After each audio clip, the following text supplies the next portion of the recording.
Pessoal, boa noite, tudo bem?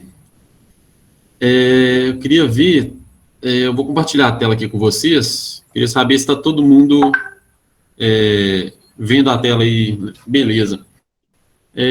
Só apresentando aí, né, o que vai ser falado hoje durante a apresentação chama Erosão e Controle de Sedimentos, a gente vai falar sobre as técnicas utilizadas, né, para controle de erosão. Eu sei que o tema central de vocês é a atuação do engenheiro ambiental, né, e essa é apenas uma das diversas áreas, né? O curso de engenharia ambiental é um curso muito amplo, então é uma das diversas áreas que tem e dessas diversas áreas apaixonantes, né, que a gente tem para trabalhar. Então é só eu quero trazer um pouquinho para vocês do que a gente faz, né? O que eu faço na DEFLOR, até para motivar vocês, né? E vocês permanecerem firmes nesse plano de vocês, né? Mas, enfim, só uma apresentação rápida sobre mim e sobre a DEFLOR, né? A DEFLOR, para quem não conhece, é uma empresa de Belo Horizonte, né, Minas Gerais. Ela trabalha com recuperação de áreas degradadas, né, de forma geral. O cargo-chefe é controle de erosão.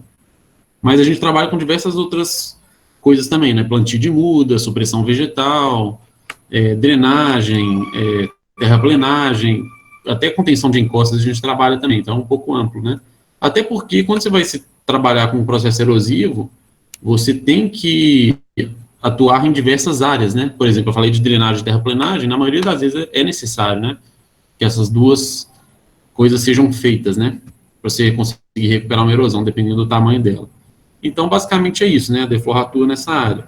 E eu sou engenheiro ambiental, eu estou formando agora em engenharia civil, eu formo no final do ano agora, e para não desanimar os engenheiros ambientais aí pensando que eu precisei fazer engenharia civil, na verdade não, foi uma opção minha, eu quis fazer para a área que eu pretendo trabalhar, na verdade eu pretendo trabalhar nessa área, né, mas a engenharia civil complementaria algumas coisas que eu sinto falta, né. Então, foi mais por isso, foi uma opção minha, não foi necessidade, nem exigência de ninguém, né? Eu apenas escolhi fazer com a acréscimo, mas a engenharia ambiental estava o suficiente, né? Então, mas basicamente é isso, eu trabalho principalmente com os projetos, né, de controle dessas erosões, né, que são os projetos de recuperação, né, dessas erosões, projetos de drenagem, terraplenagem e bioengenharia, né, que é a parte de revestimento vegetal e retenção de sedimentos. A gente vai ver algumas coisas mais para frente. Mas basicamente é isso. Eu atuo na parte de projetos. Faço outras coisas também, mas esse é minha principal função na DEFLOR, né. Toda apresentação que eu faço, eu gosto de trazer, a princípio aqui, um programa da apresentação, né, o que vai ser dito durante os slides, né? A passada dos slides. O primeiro slide aqui é erosão, né? A gente vai falar um pouquinho sobre erosão. Eu quero só lembrar alguns conceitos básicos para vocês, mas eu acredito que todo mundo já tenha visto isso, né? Depois vem bioengenharia de solos. Eu vou falar para vocês o que é bioengenharia de solos, pra vocês entenderem o que é esse termo, né, que eu tenho falado. Depois a gente vai ver um pouquinho sobre efeitos da vegetação na proteção superficial do solo. Depois a gente vem sobre produtos e especificações, que são os produtos de bioengenharia que são utilizados. Depois a gente vem em técnicas utilizadas. E, por fim, os estudos de caso, né? Os estudos de caso eu dei uma mudada, tem alguns estudos que eu acho que eu tirei alguns e coloquei outros. Eu coloquei uma área de mineração no final, que eu acho bem legal de eu mostrar para vocês. Mas basicamente é isso, pessoal. Então, começando, primeiro slide nosso, falando sobre erosão, né? Se a gente vai falar sobre isso, a primeira coisa que a gente tem que entender qual que é o conceito de erosão. Pessoal, eu vou falando aqui, como eu não estou vendo nenhum chat, se por acaso cair alguma coisa aqui, se vocês picar minha voz, alguma coisa, vocês me avisam que eu volto e falo de novo, tá? Vocês podem interromper, não tem problema não. Mas, iniciando então, o conceito de erosão, eu trago uma citação de 95, né? 1995, de Bitar, né? Olha o que ele fala para a gente.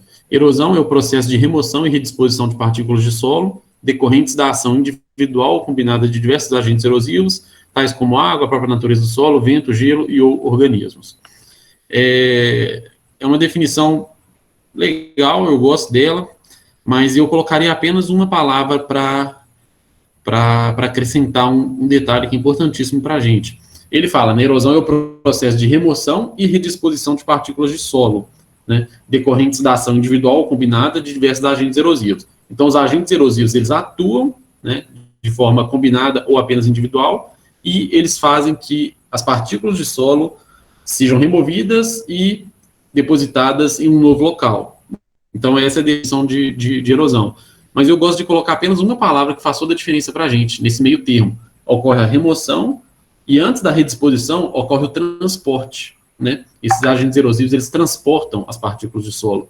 E por que eu estou falando que isso é importante? Então, por definição, remoção, transporte e disposição de partículas de solo. Por que eu estou falando que é importante a gente frisar no transporte? Porque, na verdade, os agentes erosivos, eles transportam, né? Por exemplo, você pensa uma água atuando numa erosão, ela transporta as partículas de solo. Então, como que você controla a erosão? Se, por definição, é retirada, transporte e disposição, você combatendo qualquer uma dessas etapas, você combate um processo erosivo, né?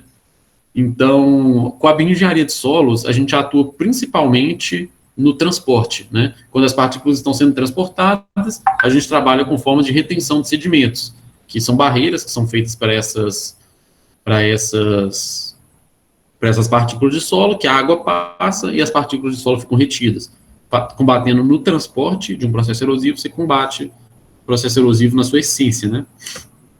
Aí uma imagem ilustrativa, né? Uma erosão, e o agente erosivo, no caso aqui, a água atuando, né? Aí a gente entra em diversos tipos de processos erosivos. Essa apresentação é até um pouco maior, e eu precisei tirar algumas coisas para ajustar ao tempo que a gente tinha, mas eu falo um pouquinho sobre os processos erosivos e tudo, mas eu acho que vocês lembram, né? Os tipos que tem a erosão laminar, os pipings, sulcos, ravinas e bossorocas. Então, assim, tem toda uma diversidade de processos erosivos, mas que com as técnicas que a gente vai ver aqui hoje, vocês vão ver que a solução para eles é basicamente a mesma, né? A essência da solução é a mesma. Então, eu estou aqui agora com os fatores de influência para um processo erosivo, né? Eu trago para vocês a equação universal de perda de solo, né? Que é a equação de Huxley. Eu não sei se vocês já viram ela, né? Mas é uma equação, ela na verdade é pouco utilizada no Brasil, mas de fora eles utilizam muito. E olha que interessante os dados o que você analisa, né? Para essa fórmula. O dado de saída é a perda de solo em tonelada, computada por uma área por um intervalo de tempo, né? Então, a unidade sai tonelada por hectare por ano, né? Por exemplo, né? Poderiam ser outra unidade de tempo, outra unidade de piso, né? E de área. Mas, enfim, olha os dados de entrada, né? Fator climático, precipitação e intensidade, o fator erodibilidade do solo, que são as propriedades do solo, existem solos mais erodíveis que outros. Deixa eu abaixar um pouquinho o meu volume aqui, porque tá apitando, parece que toda vez que alguém manda alguma coisa no chat, tá apitando. Eu queria ver como é que eu tiro esse som. Alguém sabe como que eu tiro esse som do aviso aqui?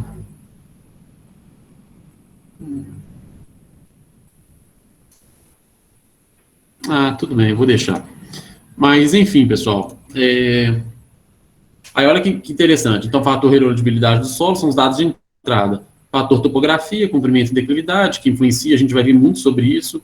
Fator recobrimento, que é o uso do solo, né? Qual que é o que tem nesse solo, né? Se é, por exemplo, floresta nativa, se é plantação de alguma coisa, isso tudo influencia. E, por fim, o fator práticas conservacionistas, né? Que são o que o homem faz para realmente melhorar o solo, né?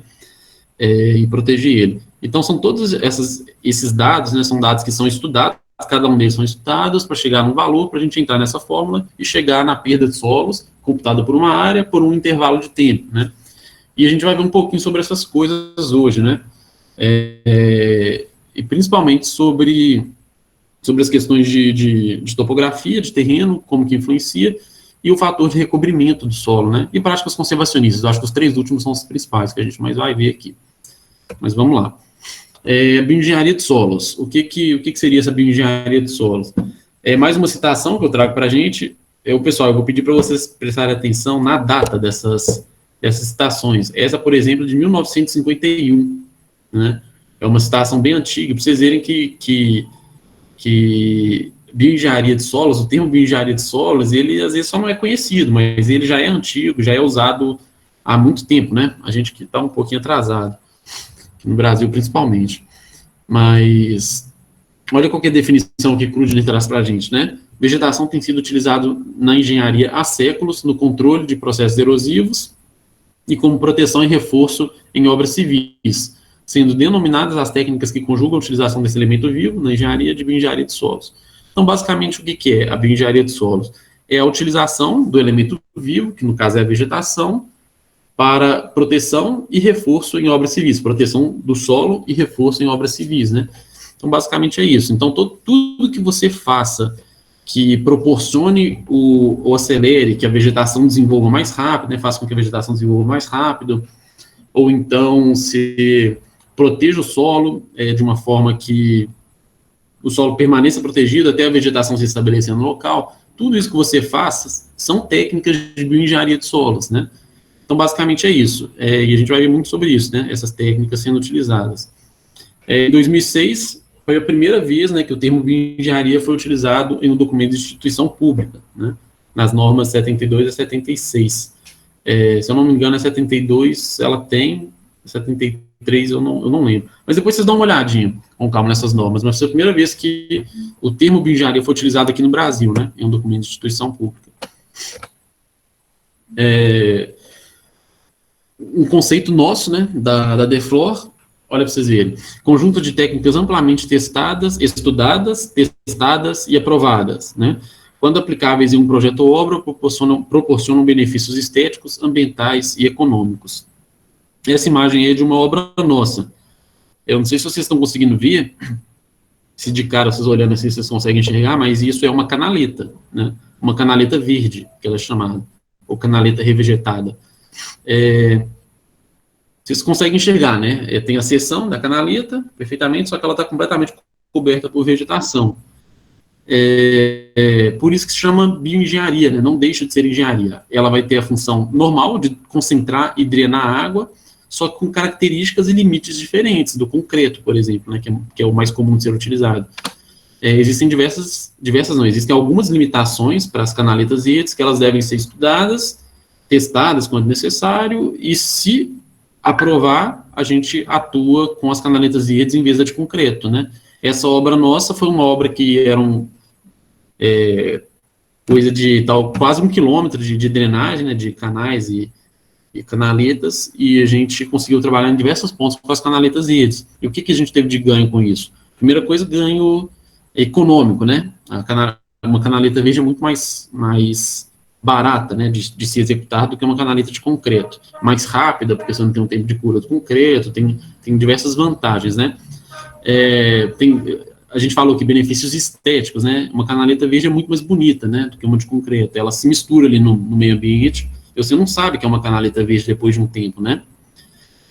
Benefícios ambientais, vários pontos, né? Ela permite infiltração, né? Então tem reabastecimento de lençol freático, tem diversos pontos que são importantíssimos para a gente. Econômicos é o que eu falei, né? Mas só para vocês terem ideia um pouquinho do que a gente vai ver, né? Alguns ainda conceitos básicos, né, de bioengenharia, utilização mínima de equipamentos e movimentação de terra. Muitas vezes a técnica de bioengenharia é a única alternativa técnica viável, né? Deixa eu explicar para vocês o que eu estou querendo dizer com isso. Quando você trabalha com recuperação de erosão, um dos maiores problemas que você tem é questão de acesso, né? Muitas erosões você tem um acesso péssimo, que você não consegue chegar na área, você não consegue levar equipamento pesado, algumas erosões muito próximas uma da outra fazem com que você não consiga chegar com a escavadeira, você às vezes coloca em risco dessa escavadeira cair, geralmente são áreas cobertas, rodeadas por vegetação, que você teria que suprimir para chegar com a escavadeira, por exemplo. Então você tem problema de acesso e você não consegue recuperar determinadas áreas com equipamentos pesados. E por isso que aqui está falando que, muitas vezes, a bioengenharia de solos é a única alternativa técnica viável, a única alternativa técnica que resolva o problema, que seja viável e possível de ser executada, né? Uma das grandes vantagens dela é essa questão da utilização mínima de equipamentos e movimentação de terra. Movimentação de terra, nessa parte de corte, aterro, transporte de solo, né? Quando você corta um material, ele empola, ganha coisa de 25%, 30%, dependendo do solo, né? Então, isso tudo depois você tem que transportar esse material, quantos quilômetros que está do local de bota fora que você vai colocar esse material. São todos detalhes que encarecem as obras e que muitas vezes tornam essa obra completamente inviável, né? Então, a bioengenharia muitas vezes simplifica isso, ela faz com que não seja necessário esse transporte de tanto material, de forma manual, nesse local, né? Então, mais para frente, vocês vão ver muitas obras nossas, que vocês vão ver as técnicas de bioengenharia sendo a solução para cada área, né? Algumas imagens mostrando, né, alguns dos produtos de bioengenharia, esses são os dois principais, né? Que são as biomantas, que vocês já devem ter visto, e os retentores de sedimentos, né? Eles são feitos do mesmo produto, né, do mesmo material, que é palha ou fibra de coco, mas eles têm funções diferentes. A gente vai ver mais para frente. Mas são produtos leves, né? O que eu estou mostrando aqui para vocês nessas imagens que são um pouco antigas, são produtos leves e de fácil transporte. Então, muitas vezes, você só consegue chegar com esse tipo de produto no local, né, da erosão. Você não consegue chegar com, por exemplo, pedra, né, para você construir um gabião. Então, é isso, né, a ideia que eu quero mostrar para vocês. Aqui uma imagem de uma área completamente impossível de você chegar com escavadeira, né?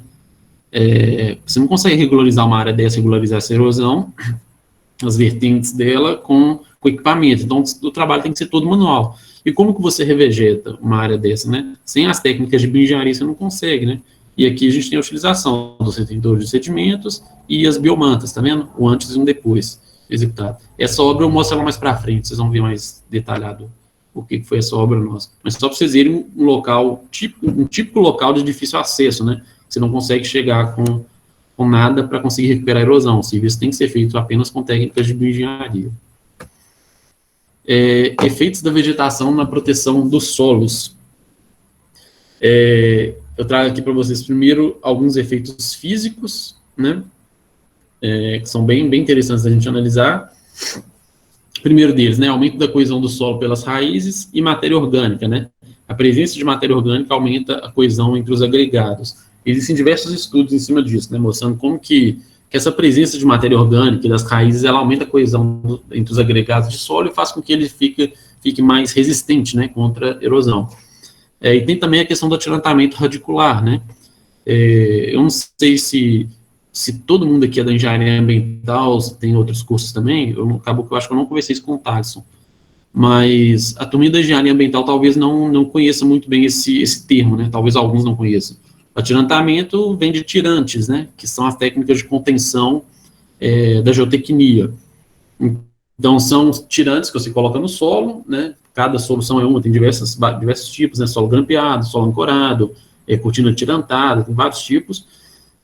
São tirantes que você coloca no solo e eles atuam protegendo essa área, digamos que é a cunha de ruptura, né? O termo utilizado é cunha de ruptura. Esses tirantes ele ultrapassam essa cunha e fazem com que aumente o coeficiente de segurança, né? Reduzindo a chance do escorregamento acontecer. As raízes, elas têm essa função também. Claro que numa menor escala, mas elas têm essa função. Então, olha essa imagem. Se você pegar essa imagem e virar ela, colocar ela na diagonal, você vai conseguir enxergar que as raízes realmente estão atirantando o solo. Com isso, dificulta que essa camada superficial do solo escorregue, né? Então, isso é um detalhe importantíssimo para a gente, né? A presença das raízes, como que ela tem um resultado importantíssimo na proteção superficial do solo, né? Então, a primeira coisa que a gente já conclui com essa imagem aqui é tamanho de raiz, né? Eu estou falando sobre efeitos da vegetação na proteção superficial do solo. A gente vai concluir várias coisas aqui importantes. E a primeira delas que eu estou apresentando para vocês se vai selecionar uma espécie, né, para recuperar uma área, preocupe primeiro com o tamanho da raiz dela, né? Se for para a proteção superficial do solo, quanto maior a raiz, melhor, né? Maior em profundidade vertical, né? Porque tem raízes que são grandes, mas elas crescem de forma horizontal, aí é péssimo, né? Até piora um pouco a situação, eu vou mostrar isso mais para frente.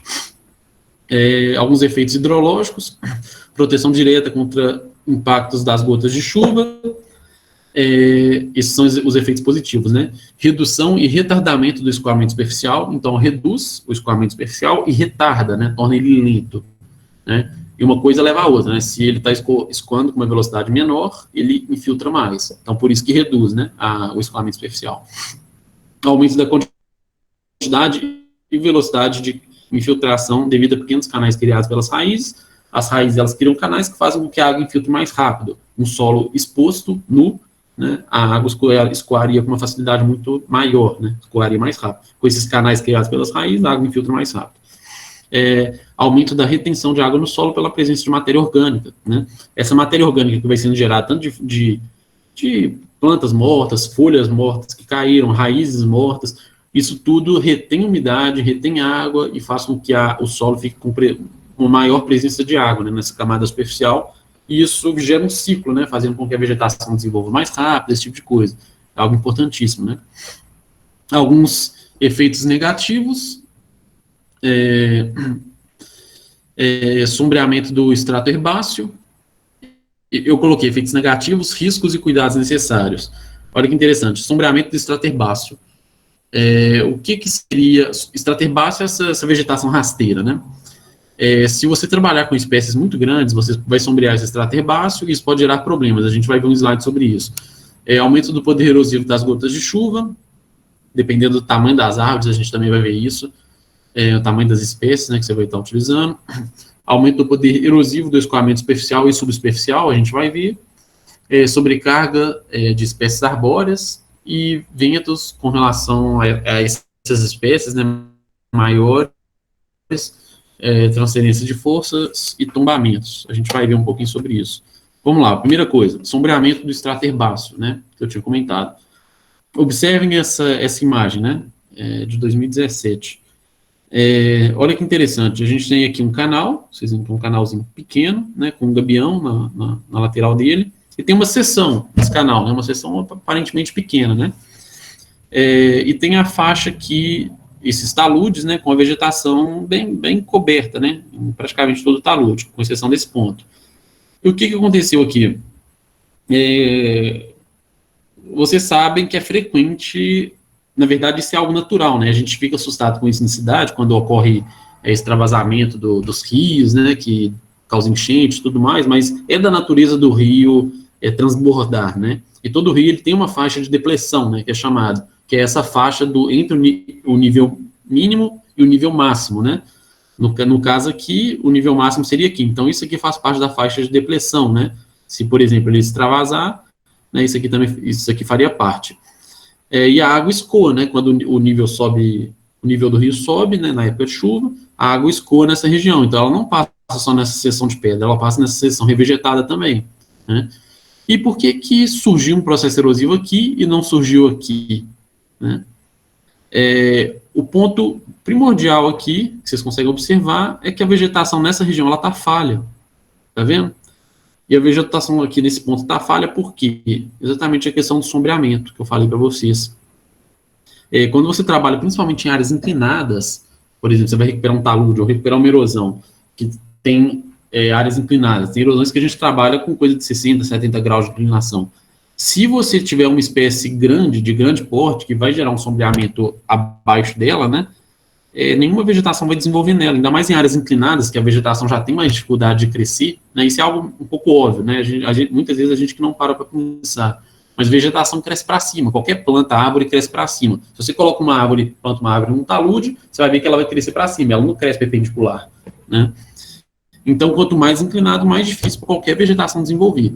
Então, imagina se essa área ainda está sombreada, né? A vegetação simplesmente não desenvolve esse extrato herbáceo, essa vegetação rasteira, ela não desenvolve da forma que deveria, e acaba o solo ficando exposto. O solo ficando exposto, na época de chuva, que esse rio vai extravasar, o escoamento vai passar ali, aonde que vai erodir? Onde tem vegetação protegendo ou onde que não tem? É óbvio que na área que está descoberta, né? E foi isso que aconteceu. Então, só para vocês terem um pouquinho de noção da importância, né?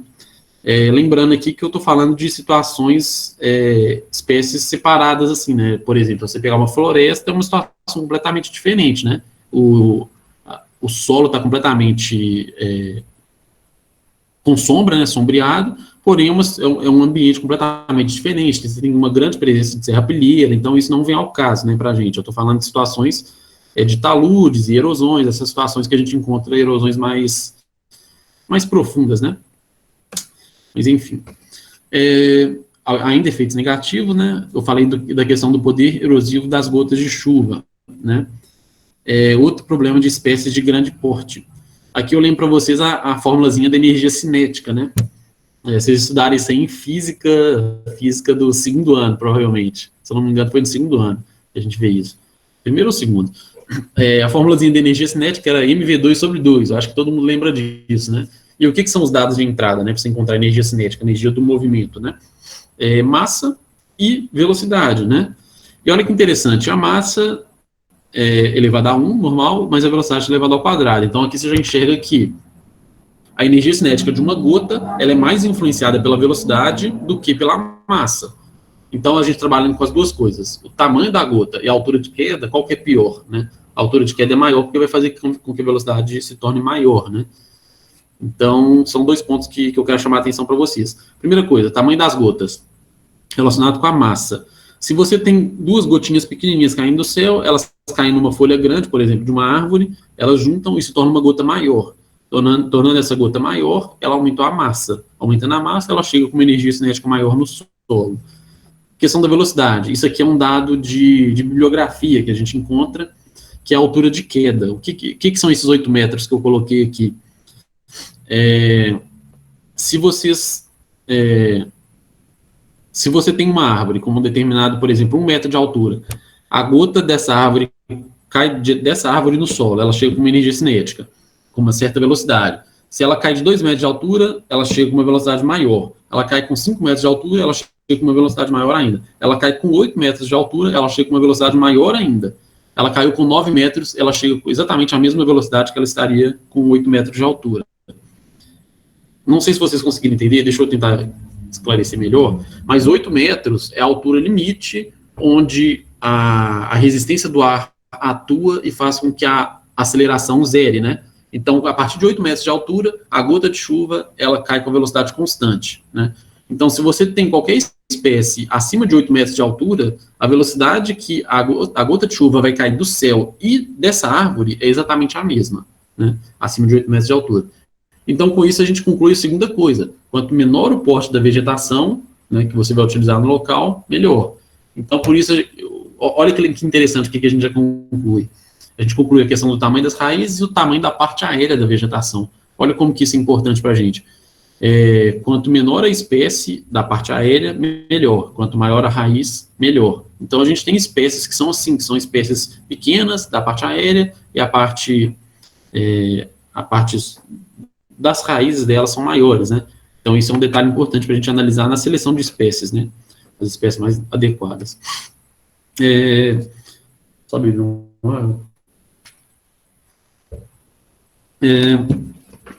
uma cobertura vegetal incompleta, isso é um detalhe importantíssimo, que muitas vezes é deixado de lado. Por exemplo, se você tem um talude, uma área inclinada, igual eu falei, né, todas essas situações atuando, né, se você coloca numa área inclinada, tudo se intensifica, né. Agora, imagina uma área inclinada com uma vegetação incompleta, ou duas barreiras, né, alguma coisa, por exemplo, uma rocha, 2 rochas, alguma coisa do tipo, mas eu gosto de falar de vegetação, uma vegetação incompleta, eu acho que é o melhor para a gente enxergar, como a gente consegue ver nessa imagem. Aqui a gente entra na questão da hidráulica, né, que a gente estuda na engenharia, uma matéria básica para as engenharias, né, para ambiental e essas mais comuns. O que você deve analisar, né, questão de velocidade, vazão, primeira coisa, questão de vazão, né, o que se analisa? Área da seção transversal e velocidade. Se vocês vão lembrar disso, né? Se você quer aumentar a vazão, ou você aumenta a velocidade, ou você aumenta a área. Se você tem a vazão constante, né, que no nosso caso é esse, se está chovendo em um determinado talude, a vazão está constante da crista desse talude, descendo pelo talude, vazão constante. Se você tem 2 vegetações num local, uma vegetação incompleta, a água, na hora que ela chega nessa vegetação, deixa eu mostrar no slide aqui que fica mais fácil de enxergar. A água chega nessa vegetação, ela desvia e concentra aqui nesse ponto, né? Aqui ela desvia e concentra. Essa área que a água tinha para passar, o que aconteceu? Essa área reduziu, né? Só que como a área reduziu e a vazão continua sendo a mesma, o que tem que acontecer para compensar? Aumento de velocidade. Então, se você tem obstáculos para a água em um determinado local, a água concentra em outro ponto, né, com uma área menor, e ganha velocidade. Isso é péssimo, né? A água ganhando velocidade, ela tem maior poder erosivo, então ela transporta mais material. E outro detalhe importante, o turbilhonamento, né, que é gerado ali, é algo que faz com que as partículas do solo se irguam e sejam transportadas, né? Isso é algo bem, bem fácil da gente enxergar, por exemplo, quem já teve a oportunidade de ir na praia, né, que quando você vê uma onda, né, a onda passa, ela passa pelo seu pé, na hora que ela volta, ela transporta todo o material que estava no seu pé ali, né? Exatamente por causa desse turbilhonamento, né? A água turbilhona no seu pé, ergue as partículas de solo e elas são transportadas, né? Então, basicamente é isso. Ah, isso vocês conseguem observar até a questão da velocidade também, né? A água que está voltando da onda, ela está com uma velocidade constante, mas no seu pé ela ganha velocidade, né? Por essa questão, né? Você tem uma vazão constante, ela concentra, né? Você perde área, então você faz com que a velocidade aumente para manter a mesma vazão, né? Alguns detalhes aqui de sobrecarga e tombamento que eu falei, né, para espécies de grande porte, por exemplo, o bambu, né, eu comentei das espécies, né, existem algumas espécies que têm uma raiz densa, grande, mas é uma raiz que cresce mais na horizontal, né, por exemplo, esse tipo de bambu, né, que a turminha aí devia soltar pipa, né, quando era mais novo, mas, tá vendo, é uma raiz densa, fina, ela acaba expulsando as partículas de solo, né, e o contato entre solo e raiz fica frágil, né, fazendo com que essa região se torne frágil, com que qualquer vento, ou igual eu falei, tombamentos e transferência de força por questões de vento, faça com que essa espécie ela caia, né, e aí você tem um processo erosivo já em estágio inicial, né, já surgindo aqui. E aqui eu já trago para vocês a espécie que a gente considera a principal espécie para controle de erosão, né, que é o capim vetiver. Eu não sei se alguém conhece, eu acredito que alguns devam conhecer essa espécie, né, quem atua um pouco nessa área de recuperação de áreas degradadas. É a espécie mais utilizada no mundo inteiro, né, para recuperação de áreas degradadas, por diversos fatores que a gente vai ver, né. Primeira coisa, comprimento de raiz. Vocês estão vendo que o vetiver ele é conhecido pelo tamanho das raízes que ele tem, né. Tem diversas variações de crescimento, existem situações aí, coisa de 10 metros de profundidade de raiz, mas é um terreno vulcânico, um negócio completamente atípico. A gente tem até fotos disso, eu não coloco porque essa foto não é minha. Mas o que a gente tem aqui, que é o comum, né, aqui para o Brasil, para os nossos tipos de solo tradicionais, é coisa de 1, 2 metros de profundidade, né. O vetiver, além da raiz, né, um ponto importantíssimo que ele tem, a parte aérea dele, é uma parte aérea fina, né, então ela não gera peso, que é interessante, e ela é muito densa, vocês conseguem ver a densidade, isso aqui é apenas uma muda, né, que virou uma touceira, né, dessa touceira você consegue tirar várias mudinhas, mas ela é tão densa essa parte, eu trago alguns dados, mas ela é um grande, na verdade, eu considero o vetiver o maior retentor de sedimentos vivo que existe, né, vocês vão entender por quê mais para frente. É uma espécie exótica, o vetiver, ele veio da China e da Índia, dessa região, só que ela tem uma característica importantíssima. O vetiver, ele não se reproduz por semente, ele se reproduz apenas por muda. Então, se você plantar uma muda em um determinado local, vai crescer apenas essa muda, ele não vai espalhar, né? Ele, então, não é uma espécie competidora, né? Não é uma espécie agressiva, como, por exemplo, a braquiária, né? Isso é um grande diferencial dele. Muitas vezes ele até perde, na verdade, na maioria das vezes ele perde a competição com essas espécies mais agressivas. Existem espécies específicas que devem ser plantadas com vetiver, né, que a gente seleciona. Mas ele é plantado em nível, tá vendo? Como barreiras. Por quê? O vetiver ele tem uma propriedade que chama biotactismo positivo. Se você planta uma muda do lado da outra, ela cresce na direção da outra. Uma muda crescendo na direção da outra, ela fecha a barreira. Fechando a barreira, você tem um barramento para a água. A água tem que escoar, ela para na barreira, ela infiltra, sobe de nível, passa para a próxima, para na próxima barreira, e por aí vai. Exatamente o que acontece aqui, né? Eu acho que todo mundo consegue enxergar. As barreiras são plantadas em nível, tá vendo? Ele é produzido em raiz nua ou sacola plástica, né? E basicamente é isso, né? Só para vocês entenderem, aqui vocês conseguem ver várias mudinhas juntas, né? Aqui tem uma muda, outra muda e outra muda. Aqui tem 3 mudas. Isso aqui é um perfil, né? Cada um desses aqui é um perfil. Então, isso é até importante, questão de qualidade de muda, né? Você saber analisar isso, porque uma mudinha com apenas um perfil, ela é muito frágil, né? Você pode perder essas mudas muito fácil. Então, por exemplo, para quem atua na área de projetos, né? igual eu comentei com o Arthur, eu sempre especifico a qualidade dessa muda no meu projeto, porque se você especificar apenas plantio de vetiver no projeto seu, eles podem plantar o vetiver, uma muda frágil, né, e perder essas mudas por ser algo vivo, né, e depois colocar a culpa no seu projeto, né, falar que o projeto não foi adequado, esse tipo de coisa, né. Aí, por exemplo, detalhes que eu considero importante para o projeto, né, eu sempre especifico para ele ser fornecido em sacola plástica, porque ele vem com um pouco de terra, então ele dura mais tempo, a muda é mais resistente, 2 a 3 perfilhos por muda, né, a mudinha tem no mínimo 2 perfilhos, nunca com um perfilho só, porque, por exemplo, se um perfil morrer, você tem o outro, né? Então você ainda consegue salvar a muda. E também tamanho da muda, né? De 40 centímetros, que geralmente é especificado. São detalhes importantes que fazem toda a diferença, né? No sucesso de um projeto, né? Se você não especificar nada, você pode ter problemas. Olha que interessante esses dados, né? Igual eu já trouxe algumas citações, aqui é mais uma citação, que é uma informação que não é minha, não é da Deflor, né? É uma citação de uma das referências dos grandes estudiosos, né, do vetiver que tem. E olha que interessante que ele trouxe para a gente, né? As barreiras de vetiver reduzem o escoamento superficial em até 73% em solos desnudos, interceptam até 98% de silt. Vamos analisar cada coisa. Barreiras de vetiver em solos desnudos, né? Solo sem vegetação nenhuma, você plantou a barreira, nessa situação aqui, né, dessa imagem aqui, tá vendo? Solo desnudo e você plantou a barreira. Olha que interessante que ele traz. Reduz o escoamento superficial em 73%, isso é muita coisa, né? A quantidade de água que vai escoar, né, vai ser apenas 27% do 100%, né? 73% vai ficar retido nas barreiras e vai acabar infiltrando. Intercepta até 98% de silt, isso aqui que é um absurdo, que é o dado que eu mais gosto. Eu não sei se vocês lembram, quando vocês estudaram mecânica dos solos, ou talvez até vão estudar, né? Eu não sei qual período que a turminha é, mas são os 3 tipos principais de solo, né? Solos arenosos, siltosos e argilosos, né? Argila, silt e areia.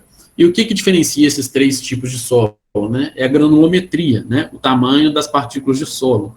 A areia são partículas grandes, né? Partículas grandes. A argila são partículas as menores possíveis, né? As menorzinhas. E o silt é um meio termo, só que muito mais próximo da argila. Até se confunde muito, né? Se você pega um tipo de solo, você não sabe muitas vezes identificar se é silt ou argila, né? A areia é mais fácil de identificar, mas silt e argila é mais difícil. E eu lembro que tinha um professor meu que comentava, um professor de mecânica do solo, ele falava que para saber se um solo é siltoso ou argiloso, você deve pegar no solo e você bate a mão, né? Nesse solo. Se esse solo continuar agarrado na sua mão, grudado na sua mão, é argila, por causa do tamanho dele, é tão fino que ele entra pelos poros, né? Agora, se você bater a silt, por que vocês terem noção da granulometria que eu estou falando aqui de solo, né? E olha que interessante, as barreiras de vetiver interceptam até 98% de silt. Então, vocês têm noção da densidade da parte aérea do vetiver, como que é um filtro simplesmente fantástico.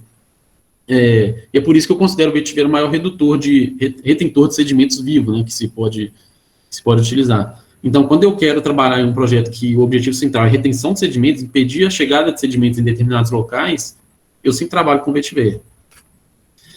Após 4 meses de plantio, as barreiras de vetiver podem resistir a fluxos de grande intensidade, com lâminas d'água de até 60 centímetros e velocidade de até 3,5 metros por segundo.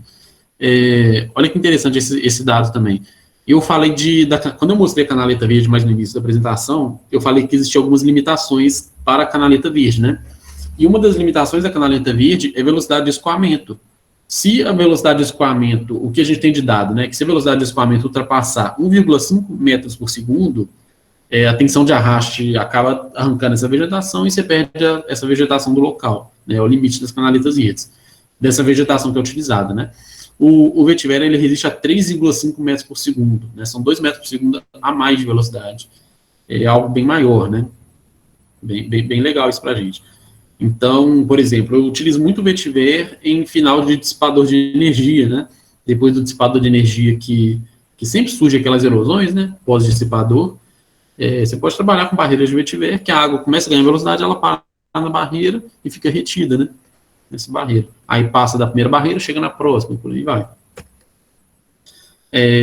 Olha que interessante, isso aqui foi um teste que eles fizeram, né? Eles construíram tipo um aquário que foi construído, plantaram a barreira transversal e colocaram um fluxo de água nesse sentido, né? A barreira que reteu essa água, como se fosse um barramento, e começou a passar pela parte aérea dela, né? Uma grande parte infiltrando, e depois passando, e olha esse rebaixamento, isso aqui foi em torno de 60 centímetros de desnível que teve aqui, daqui para cá, né? Só para vocês terem ideia. Outras citações interessantes, a resistência à tração das raízes, né? É de cerca de... Não, olha, a citação do Paul Trong. Paul Trong é uma das maiores referências no mundo sobre o vetiver, né? De estudiosos do vetiver. Ele traz para a gente a resistência à tração de 75 MPa, né? Megapascal, né? Que, só para lembrar vocês aí, Pascal é a medida de tensão, né? Força sobre a área, né? Pascal é Newton por metro quadrado. Força por uma área. Então, você tem uma resistência de 75 MPa, megapascal, com 0,7 a 0,8 milímetros de diâmetro de raiz, o que equivale a aproximadamente 1/6 do reforço do aço. Então, se você tem uma raiz de vetiver com 0,7 a 0,8 milímetros, né, não é nem 1 milímetro de diâmetro de raiz, você tem uma resistência de 75 MPa, que é equivalente a 1/6 do reforço do aço, né, da resistência do aço. Só para vocês terem noção do poder que as raízes têm, né, a resistência que elas têm. O sistema radicular denso e maciço do vetiver oferece um aumento da força de cisalhamento por unidade de concentração de fibra de 6 a 10 kPa, né, por quilograma por metro cúbico de solo, né. Então, a presença do vetiver, né, das raízes de vetiver ali, a força de cisalhamento no solo, né, que é o que faz, que gera os escorregamentos, por unidade de concentração de fibra, você tem um ganho de 6 a 10 kPa por quilograma de raiz em 1 metro cúbico de solo, né. Isso é um dado para a turminha da geotecnia, né, quem talvez quiser especializar. Existem diversos estudos em cima disso, e o Paul Trong, e lembrando, isso aqui não é citação minha, tá? Paul Trong é uma das maiores referências que tem. Se vocês pesquisarem sobre ele, vocês vão ver diversos estudos e testes que eles fizeram, né, sobre o vetiver, que é bem interessante, vocês darem uma pesquisada depois. Algumas imagens, né, do vetiver, o Paul Trong é esse do meio aqui. Olha o tamanho da raiz desse vetiver, tá vendo? Comprimento. Então é isso. Olha que interessante essa imagem, né? Aqui é uma barreira de vetiver, ela já adulta e já fechada, e ocorreu um escorregamento nesse local, movimentação de terra, e foi mais fácil o concreto romper do que ele passar pela barreira de vetiver, né? Só para vocês terem noção da resistência que as raízes têm, né? Só beber uma água.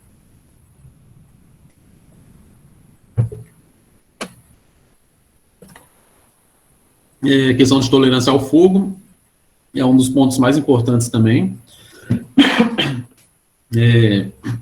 O vetiver, ele tem uma grande tolerância quando, por exemplo, se pegar fogo na região, a parte vital do vetiver ele fica escondido, né, por debaixo da terra. Então não interfere, não afeta ele rapidinho ele cresce de novo. Isso aqui foi coisa de, eu acredito que um mês, já tinha desenvolvido de novo o vetiver. Ele é muito utilizado fora do Brasil, né, por exemplo, China, Índia, essa região, eles utilizam muito eles em plantação de café, por exemplo, que se as barreiras de vetiver entre as linhas de café, né, que, por exemplo, se pegar fogo no cafezal todo, que geralmente é plantado em morro, as barreiras de vetiver, elas crescem e fazem essa proteção até se recuperar a área, né, e plantar de novo. Porque, imagina, pega fogo no cafezal e depois a área fica completamente desprotegida. Vão começar a surgir processos erosivos. Então, o vetiver ele é muito utilizado para isso, né? Fora do Brasil.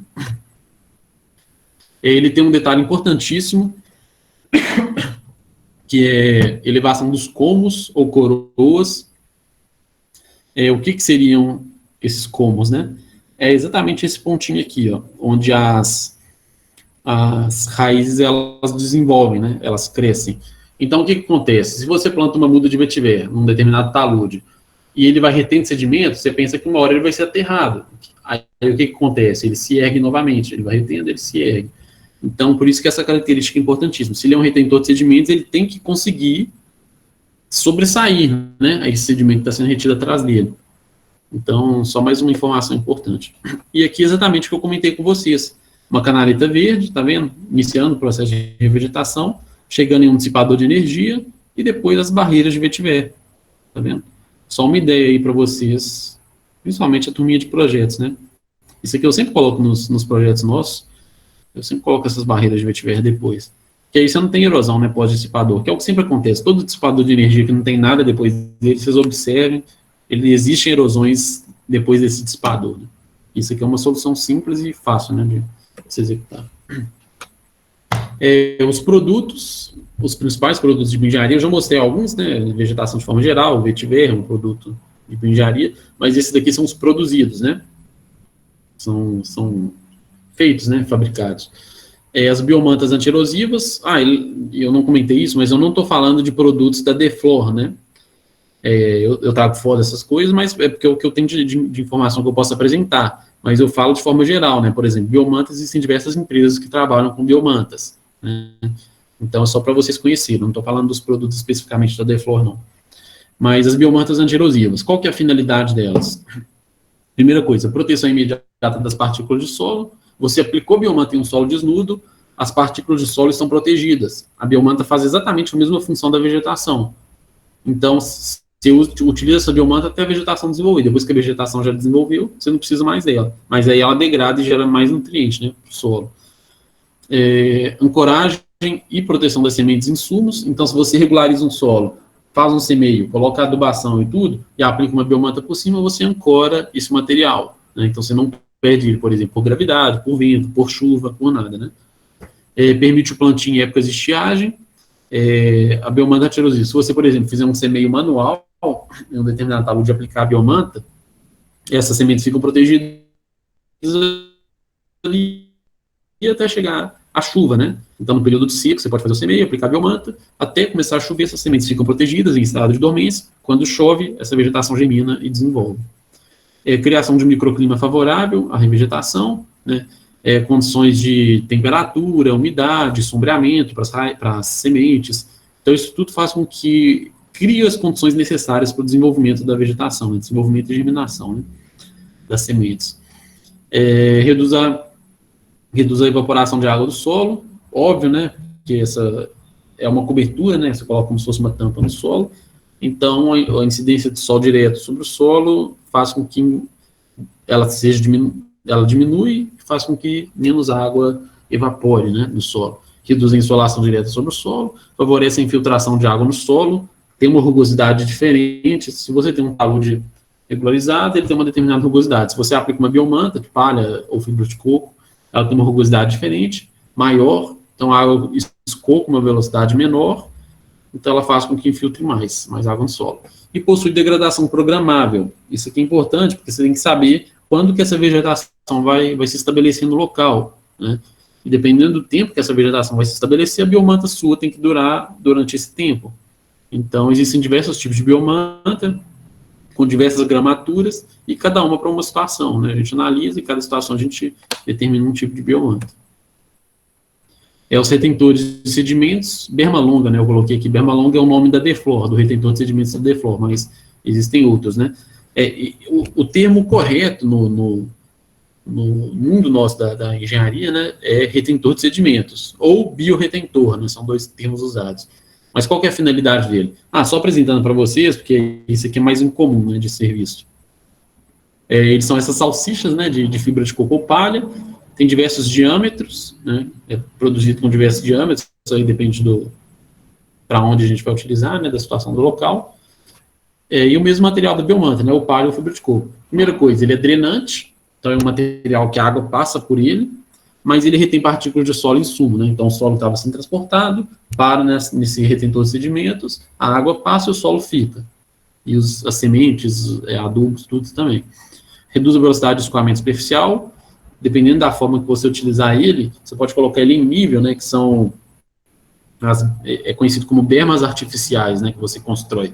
Você cria quebra-molas no talude, né? Você coloca ele em nível, igual o vetiver era plantado, você pode colocar o berma longo. Então ele faz com que a água perca velocidade, né?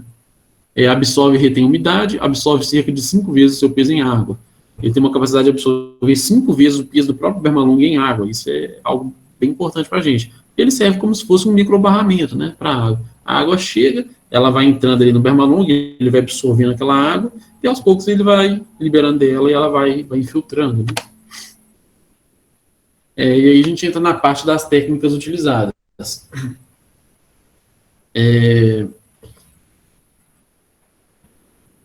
Aqui é uma típica erosão em rodovia, né, de essas rodovias nossas, né, de forma geral. E se olhando para uma imagem dessa, você vê, né, vários pontos com uma negatividade, né, talvez bem vertical, talvez até negativa, a inclinação do talude, e pra vocês terem noção de escala, né, tem até um carro aqui, mas aí você olha para uma área dessa, você pensa, né, como é que eu vou recuperar uma erosão dessa? Como é que eu vou resolver esse problema, né? Primeira coisa que você pensa é cortar tudo, né? Taludar isso tudo de novo, ela tá mais ou menos vertical em muitos pontos, você cortar e diminuir a inclinação. Só que aí você já começa a esbarrar em diversos problemas, né? Se você quer cortar esse solo aqui e diminuir essa inclinação, a primeira coisa que você vai precisar vai ser a área da crista, né? Você tem a crista aqui da erosão, para você cortar, você tem que dar um offset para trás, né? Se aqui, por exemplo, tem isso aqui, supondo que isso aqui tenha 5 metros de altura, se você quer manter esse talude com 45 graus de inclinação, você vai ter que chegar coisa de 10 metros, não, na verdade 5 metros, né? Porque a talude fica 1 para 1, você tem que chegar 5 metros para lá. Se você quer manter com uma inclinação, por exemplo, de 30 graus, mais ou menos, você teria que chegar 10 metros para lá, né? E aí você começa a esbarrar nos problemas. Primeira coisa, vegetação aqui na crista. Você poderia suprimir essa vegetação, né? Na verdade, eu já te falo que não, né? Não tem como, não é assim, né? Para você conseguir suprimir uma vegetação dessa, você vai ter que pedir licença, autorização por órgão ambiental, esses são meses para você conseguir. Então, sim, é algo complicado. Se for área de EPP, então esquece, né? Você não vai conseguir. Existem, claro que existem exceções, né? Existem argumentações que, dependendo da necessidade e comprovada essa necessidade, você consegue. Mas, de toda forma, vai demorar muito tempo, né? Até você conseguir fazer isso, vai ser coisa de 1 ano, pra você conseguir. Outro problema, vocês conseguem ver que tem algumas cercas aqui em cima, né? Essa cerca representa que é divisa, né? De vizinhança. Então, provavelmente, essa área daqui de trás é de algum fazendeiro, da região, de outra região ali, mais para cima, né? Para você cortar e resolver o seu problema, você teria que invadir a área do seu vizinho. Ele vai permitir que você vai fazer isso? Então, mais um problema que você vai ter dor de cabeça. Então, você começa a esbarrar em vários problemas que você vê que não tem como você regularizar esse talude da forma que deveria, né, que poderia ser, talvez, assim, a alternativa técnica, a primeira que você pensaria, né, mas ela começa a se tornar inviável, né, por essas razões. Então, você começa trabalhar, voltar para as técnicas de bioengenharia, né? Igual eu falei, que muitas vezes é a única alternativa técnica viável. Com técnicas de bioengenharia você consegue, você regulariza essa erosão, corta onde você consegue, se tem acesso fácil para escavadeira, trabalha com escavadeira para até ganhar tempo. Nesse caso aqui a gente regularizou tudo, praticamente, se eu não me engano, foi tudo. Todo o material que a gente cortou, a gente conseguiu aterrar no próprio local, trabalhando com paliçadas de madeira, algumas técnicas que são de bioengenharia para manter esse material no próprio local. E olha que interessante que ficou depois de executado. A solução de regularização e aplicação das biomantas. Tá vendo? Você consegue ver que a crise de erosão não foi cortada, não entrou. O material foi trabalhado no próprio local, cortado, diminuindo um pouco essa inclinação e aterrado um pouco embaixo, onde a gente colocou a paliçada, e trabalhamos com os retentores de sedimentos, né? Retentor de sedimento aqui, no pé, provavelmente algum na crista, e a biomanta, né? E olha o local como que ficou. O interessante das técnicas de bioengenharia é que ela não tem a necessidade de ficar aquele talude certinho, né? Aquele negócio retinho, com aquela inclinação constante, né? As técnicas de bioengenharia, você torna o local, você recupera o local de forma que ele continue com aquela, digamos, a cicatriz da erosão, mas completamente recuperada, completamente estabilizada, que é o que a gente quer, né? Não tinha necessidade de manter, de retaludar isso tudo, né? Seria algo um pouco exagerado para a área, né? Não tinha necessidade. Sem contar de gastos, né? Que seria algo caro, né? Muito mais caro de se fazer. Outro problema encontrado, um típico escorregamento, né? Que é chamado de rotacional, né? Então, você tem essa área aqui, você tem uma grande bacia, né, de concentração de água. Então, como que você faz para controlar e impedir o transporte de sedimentos, né? Você vê muito material solto aqui que está descendo, provavelmente para algum curso d'água, mais ajusante, né? Quase 4 mil. E nada praticamente, né? Gostei. Pessoal, parece que alguém ligou o fone aí. Quebrou. É simplesmente o dono da Bastilha. Só. Tem dinheiro a rodo.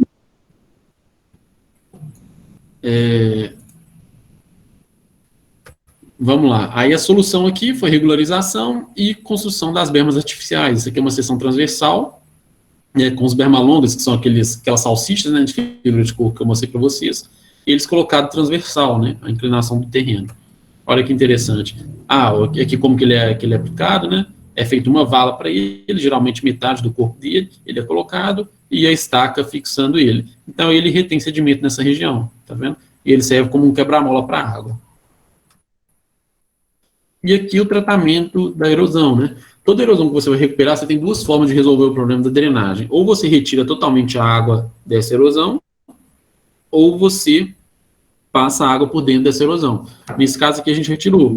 A gente trabalhou com linhas de berma longa, desses retentores de sedimentos, para retirar a água, impedir que a água chegasse na erosão. Se a água era o problema, retira ela, né, do local.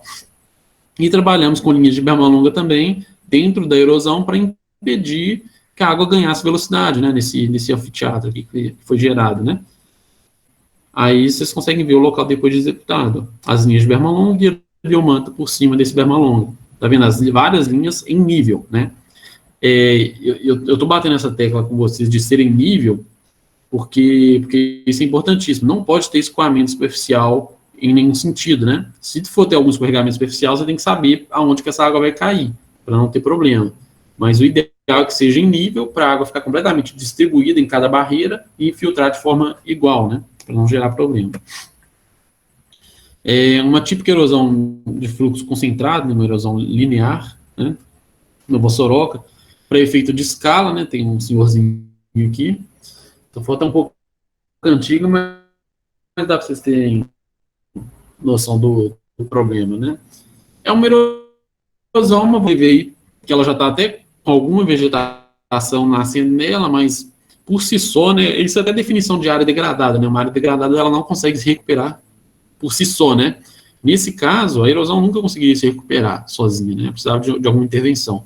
Então, já conhecendo um pouco das técnicas de bioengenharia, você já consegue enxergar, né, que dá para recuperar essa erosão, regularizar o talude, depois de regularizar, aplicar a biomanta e fazer alguma coisa para a redução da velocidade de escoamento nesse ponto, né, esse ponto de concentração de água. Então, essa obra foi basicamente isso. A técnica que a gente utilizou principal para dissipação de energia, né, da água foi as paliçadas de madeira, que é mais uma técnica de bioengenharia, né, de solos, que também é um retentor de sedimentos. As paliçadas de madeira construídas, tá vendo? A um determinado espaçamento, se definido época de projeto, ou se não tem projeto, dependendo da situação, a gente consegue, pela própria experiência, né, a gente já sabe o ideal de se utilizar. Mas então, regularização da erosão, aplicação da biomanta, né, e as paliçadas de madeira, tá vendo? Então a água escoa aqui, ela para nessa primeira paliçada, passa lentamente, para na próxima, e depois ela já entra num dissipador de energia e desce, né, segue o rumo dela. E tem todos os sedimentos também aqui no meio do caminho, tá vendo? Para impedir a velocidade, né, que tem uma velocidade muito grande. Então, basicamente é isso, né, a solução para esse caso. Uma outra técnica interessante para vocês conhecerem também, erosão fluvial, né, erosão em margem de curso da água. O que geralmente é utilizado é pedra, né, você construi um gabião, a gente também constrói, a gente trabalha com gabião, com reucamento, com tudo isso, mas existem alternativas, né, guardadas aos limites da engenharia, né, por isso que se chama bioengenharia de solos. Se, por exemplo, você tem um rio com escoamento lento, né, uma velocidade baixa, você consegue trabalhar com vegetação para proteger essa margem, né? E aqui é uma técnica que a gente chama de solo envelopado, né? Você tem a faixa de depressão, aqui que eu falei, o NA mínimo, o NA máximo, e essa faixa que você protege, né?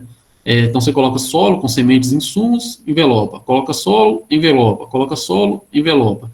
E a borda aqui você protege com retentor de sedimentos, estacas de madeira da região, né, que a gente, no caso, a gente utilizou realmente da região, espécies da própria região, e principalmente o vetiver, que as raízes deles vão crescer aqui e vai fazer essa proteção, né.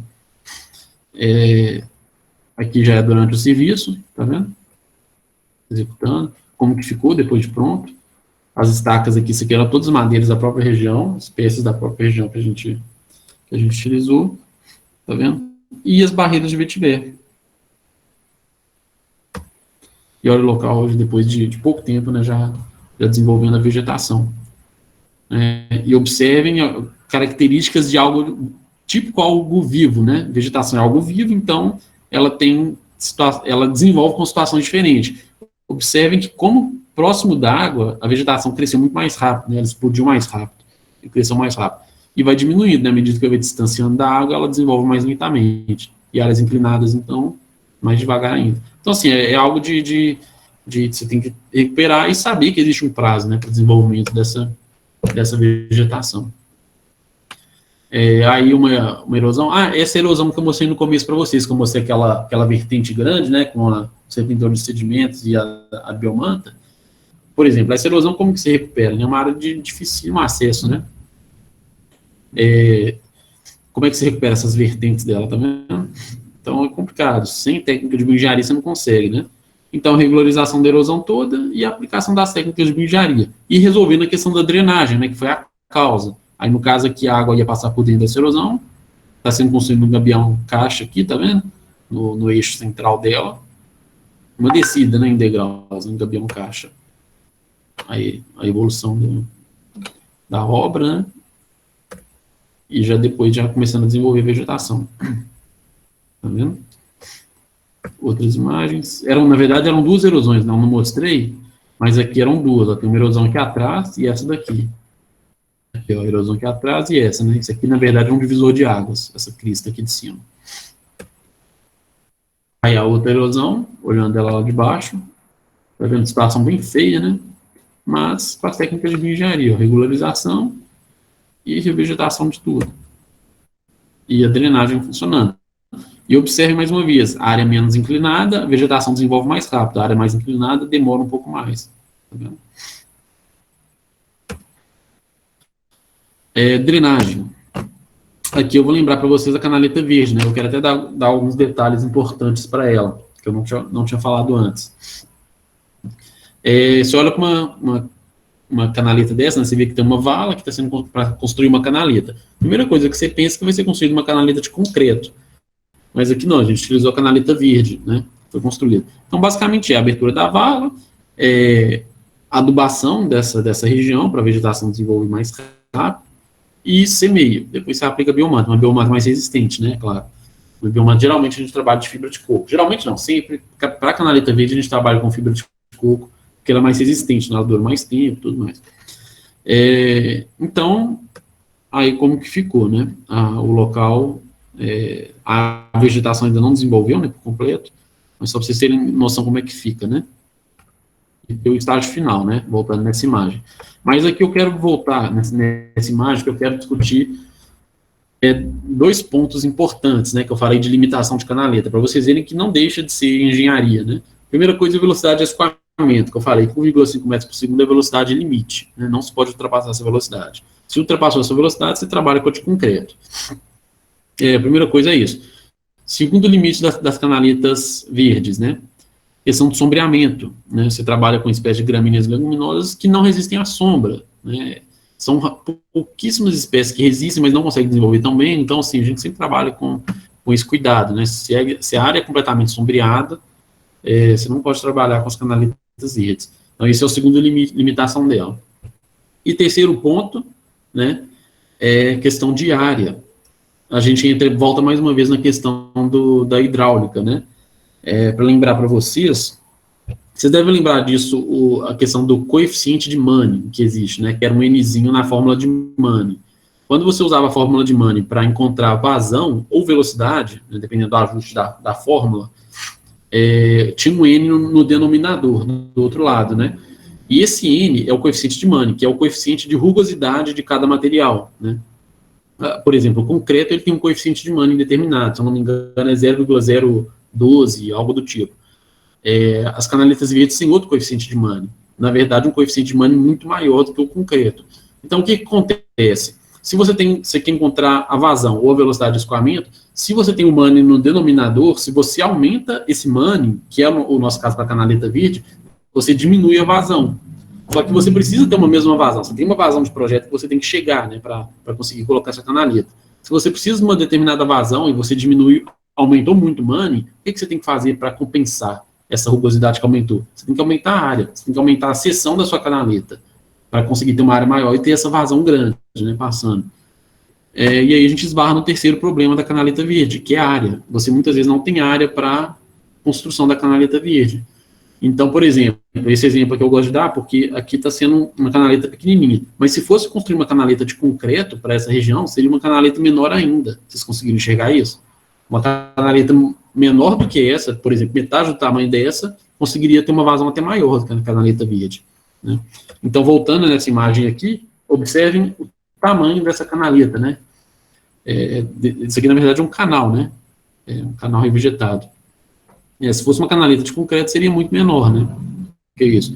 Mas tem aqueles diversos ganhos que eu falei, né? Como trabalhando com a de concreto, com a verde, se você pode trabalhar com ela. Chegando nos estudos de caso. Agora vocês já viram um pouquinho de cada coisa, né? E agora a gente vai ver um pouco dos estudos de caso nosso. Erosão costeira. Né? Eu não falei, eu não mostrei no começo, porque é de uma outra apresentação um pouco mais longa, mas erosão costeira, ela tem dois grandes problemas principais, né? O primeiro problema da erosão costeira é a questão do embate das ondas, que é essa situação que vocês estão vendo aí. A onda vem, ela chega, o embate dela aqui faz com que o solo vá solapando, né, nesse local e vai perdendo esse solo. Só que ela também tem a questão do refluxo, né? Aí a questão do embate e aqui a questão do refluxo. A água passa, a onda passa, na hora que ela volta, ela ganha energia, né, por diversas razões, ela ganha energia, volta com uma velocidade menor. Até o exemplo do pé que eu dei, né, na areia, em uma praia serve para isso também. O refluxo das ondas é um dos principais causadores de erosão costeira, né, em praias de forma geral. E o que acontece? A água passa, na hora de voltar, ela volta ganhando energia, turbilhonando nas raízes ali, por exemplo, desse coqueiro, turbilhonando e retirando esse solo, né, esse material onde o coqueiro estava. Então, você tem um problema muito sério, né? Como que você vai resolver esse problema? Porque a água de mar fica passando ali, levando esse material, e uma hora esse coqueiro, por exemplo, iria cair, né? E eu estou chamando isso aqui de coqueiro, mas na verdade nem é o termo certo, né? Isso aqui é uma espécie mais rara, tem um negócio assim que um tipo de coqueiro mais caro, que, por exemplo, esse aqui foi na praia de Riviera, São Lourenço, em São Paulo. Cada coqueirinho desse aí era coisa de R$3.000, sabe, para plantar um novo. Então eles estavam desesperados, né? Tem até um nome correto, eu esqueço o nome desse tipo de coqueiro, mas eles estavam desesperados para proteger esse coqueiro deles e o que eles iriam fazer, né?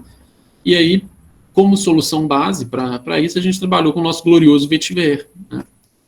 Porque além de tudo aquilo que eu falei, ele tem uma grande tolerância à salinidade também. Então a gente construiu, primeira coisa, uma paliçada de madeira, tá vendo?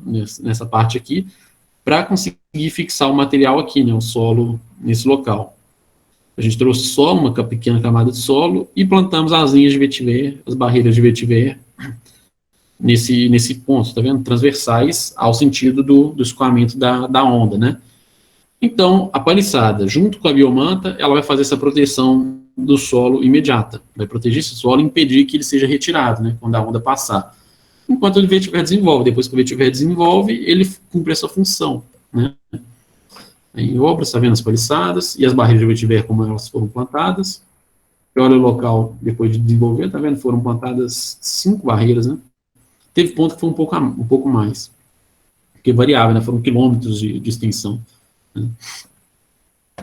Aí as barreiras começando a desenvolver, e aqui ela já desenvolvida, e aqui eles podam, né? Eles podam em tempos para questões estéticas, né?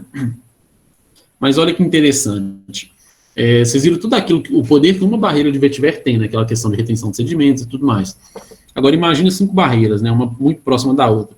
Na hora que a onda passa aqui, se ela conseguir chegar aqui em cima e passar, ela vai infiltrar praticamente tudo aqui. Se conseguir passar alguma coisa, vai ser muito pouca coisa, e ela não vai conseguir ganhar velocidade para voltar, né? Então você não vai ter aquele problema mais do refluxo.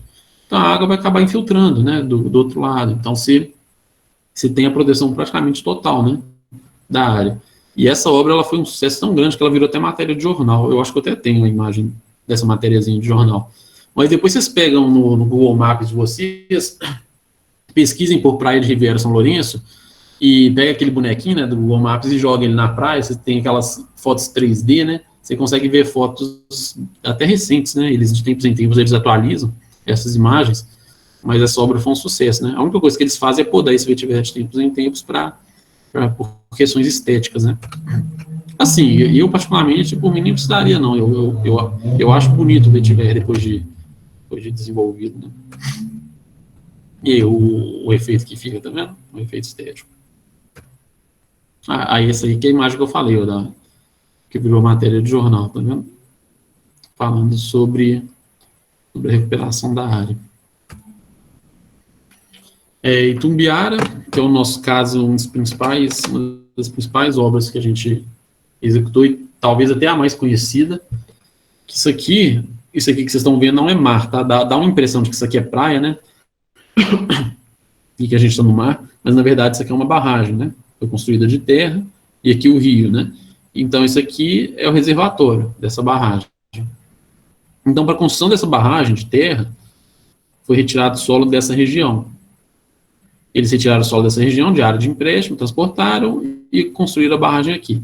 Só que, quando eles fizeram isso e não protegeram da forma adequada, surgiu uma erosão gigantesca aqui, né, com o passar dos anos, que é essa erosão aqui, ó.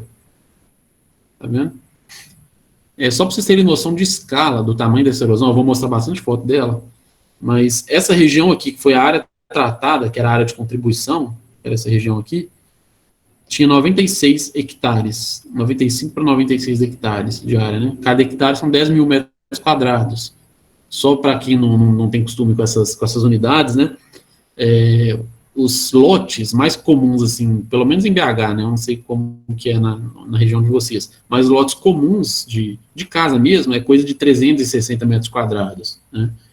Imagina esses 360 metros quadrados, se passa ele para 10 mil metros quadrados, né? Essa área aqui eram 96 desses 10 mil metros quadrados, né? Então eram 96 hectares. Só para vocês terem noção de escala. E olha o tamanho dessa erosão, né? Aqui a evolução dela, né? Algumas imagens. Tá aqui, eu acho que é 2004 para 2006, que passou a data, né? Analisando apenas aquelas imagens de satélite, né? Do Google Earth, né? Você consegue analisar e você consegue ver evolução de erosão, né? Por exemplo, essa região aqui mais da Cris, né? Olha como que desenvolveu aqui, cresceu aqui, tá vendo? Essa região toda. E ela continuava crescendo, né? Para cima. E a Bossoroca, de forma geral, elas crescem de jusante para montante, né? Olha para vocês verem essa região aqui, né? Que provavelmente era uma nascente, um corpo d'água passava aqui no meio e seguia para lá. Olha o que essa erosão causou, né? O impacto que essa erosão causou nessa região. Simplesmente engoliu toda essa área aqui de APP, né? E algumas imagens. Essa imagem aqui é muito boa para vocês terem noção de escala, por causa do nosso canteiro de obras aqui, ó. Aqui é o nosso canteiro onde ficava tudo. Tem os containers onde as pessoas ficavam, tá vendo? Aqui ficava estacionado escavadeira, os equipamentos nossos, tudo. E olha o tamanhozinho do nosso container perto da erosão. Isso aqui é só um pedaço dela, né? E a barragem está lá atrás. Aí olhando do outro lado, né, de baixo para cima, o nosso canteiro de obras aqui e a erosão, tá vendo? Olha o tamanhozinho das árvores, né? Dá para vocês terem uma noção de escala com isso também. Aí algumas situações, um pouquinho da situação que estava lá dentro, tá vendo?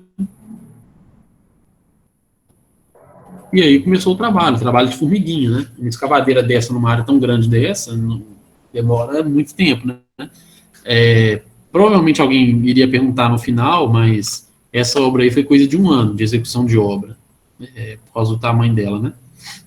Então, trabalho de formiguinha mesmo, regularizando tudo, a gente conseguiu chegar com o equipamento, né? Na verdade, uma situação dessa não tem como você recuperar uma erosão dessa manualmente, né? Então, a gente chegou com o equipamento na área, e regularizamos tudo, né? E olha que interessante, a essência da bioengenharia foi mantida, porque se a gente cortou aqui, a gente aterrou no próprio local, esse material cortado. Então, a gente cortou, e o material cortado a gente aterrou e compactou aqui, construindo uma berma, tá vendo? Construindo uma berma até para trabalho da escavadeira. E mantendo o próprio material no próprio local, né? Para não evitar o transporte de material. E aí, depois de executado, olha como que ficou o local. Então, uma apresentação das técnicas aqui, né, utilizadas. Biomanta, tá vendo? Vocês conseguem ver, todo mundo ver bem claramente. Os retentores de sedimentos, tá vendo? Tem uma linha aqui na crista toda, uma linha no meio desse talude, aqui tem outra linha, tá vendo a linhazinha aqui, no final da berma, né? E no pé não foi colocado, não. Essa região aqui não foi feito semeio, não foi feito nada, porque é uma região de afloramento de lençol freático, né? Existem épocas do ano que isso fica completamente cheio, né? Submerso com escoamento constante, então vegetação nenhuma desenvolve nesse local. Desenvolveria o vetiver, né? O vetiver, ele existem testes que já fizeram com ele resistiu em torno de 6 meses a completa submersão, né? Ele completamente debaixo d'água, ele conseguiu sobreviver com 6 meses de completa submersão, nas condições melhores, né, que eles trabalharam com água cristalina, né, isso conta muito, mas só para vocês terem noção, né, mas a gente não trabalhou com vetiver aqui, porque a gente estava trabalhando com diversas outras espécies da região que eram agressivas, né, e acabariam não permitindo que o vetiver desenvolvesse. Então, essa região a gente apenas trabalhou com diques para impedir que a água ganhasse velocidade, né, então a água não ganha velocidade, ela não tem poder erosivo, né. Aí, pra vocês terem noção, você tem torre de sedimentos, tá vendo? Que vão reduzir a velocidade de escoamento, chegando nos diques. Aí o local, como é que ficou, aqui você consegue ver o berma longa, tá vendo? A vegetação já desenvolvendo. E aí depois de revegetado, tá vendo? No local, como é que ficou. Recentemente o pessoal foi lá nessa obra, eles até comentaram comigo, o mato estava tão alto lá que você não consegue mais andar nessa região, coisa assim de 2 metros de altura, sabe? Que a vegetação já estava. E a área completamente protegida. Aí, ó, pra vocês terem noção de escala de novo, aqui dá para ver a erosão toda. Olha o nosso canteirinho de obras ali, o tamanhozinho dele. Aí aqui a barragem. Tá vendo a barragem aqui construída? Essas leiras aqui de solo compactado, o engenheiro que fez essa obra, e na época eu conversei com ele, ele me contou, tinha coisa de 2, 3 metros de altura, cada leira dessa daqui, de solo compactado. E a erosão simplesmente engoliu essas leiras, né? Então, não teve como, teve que executar e recuperar a erosão toda. Né? Aí a drenagem foi feita, evoluindo, né? Aqui estava parcial ainda, e aqui já evoluindo a obra. As canaletas verdes, vocês lembram que eu falei, né, no começo que aquela imagem que eu mostrei da canaleta verde, aquele canal verde gigante, era dessa obra. Mas, para vocês terem ideia aqui, essas canaletas verdes todas direcionando e concentrando num ponto central, que foi onde foi construído o canal de concreto. Né? Aí, as canaletas verdes direcionando para um canal de concreto. E olha que interessante, pessoal.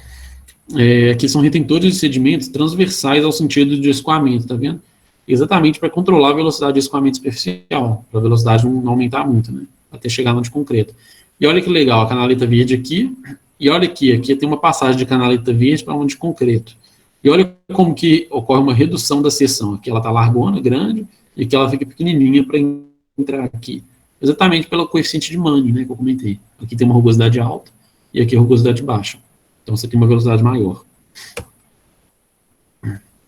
Aí algumas imagens do canal, né, que foi construído.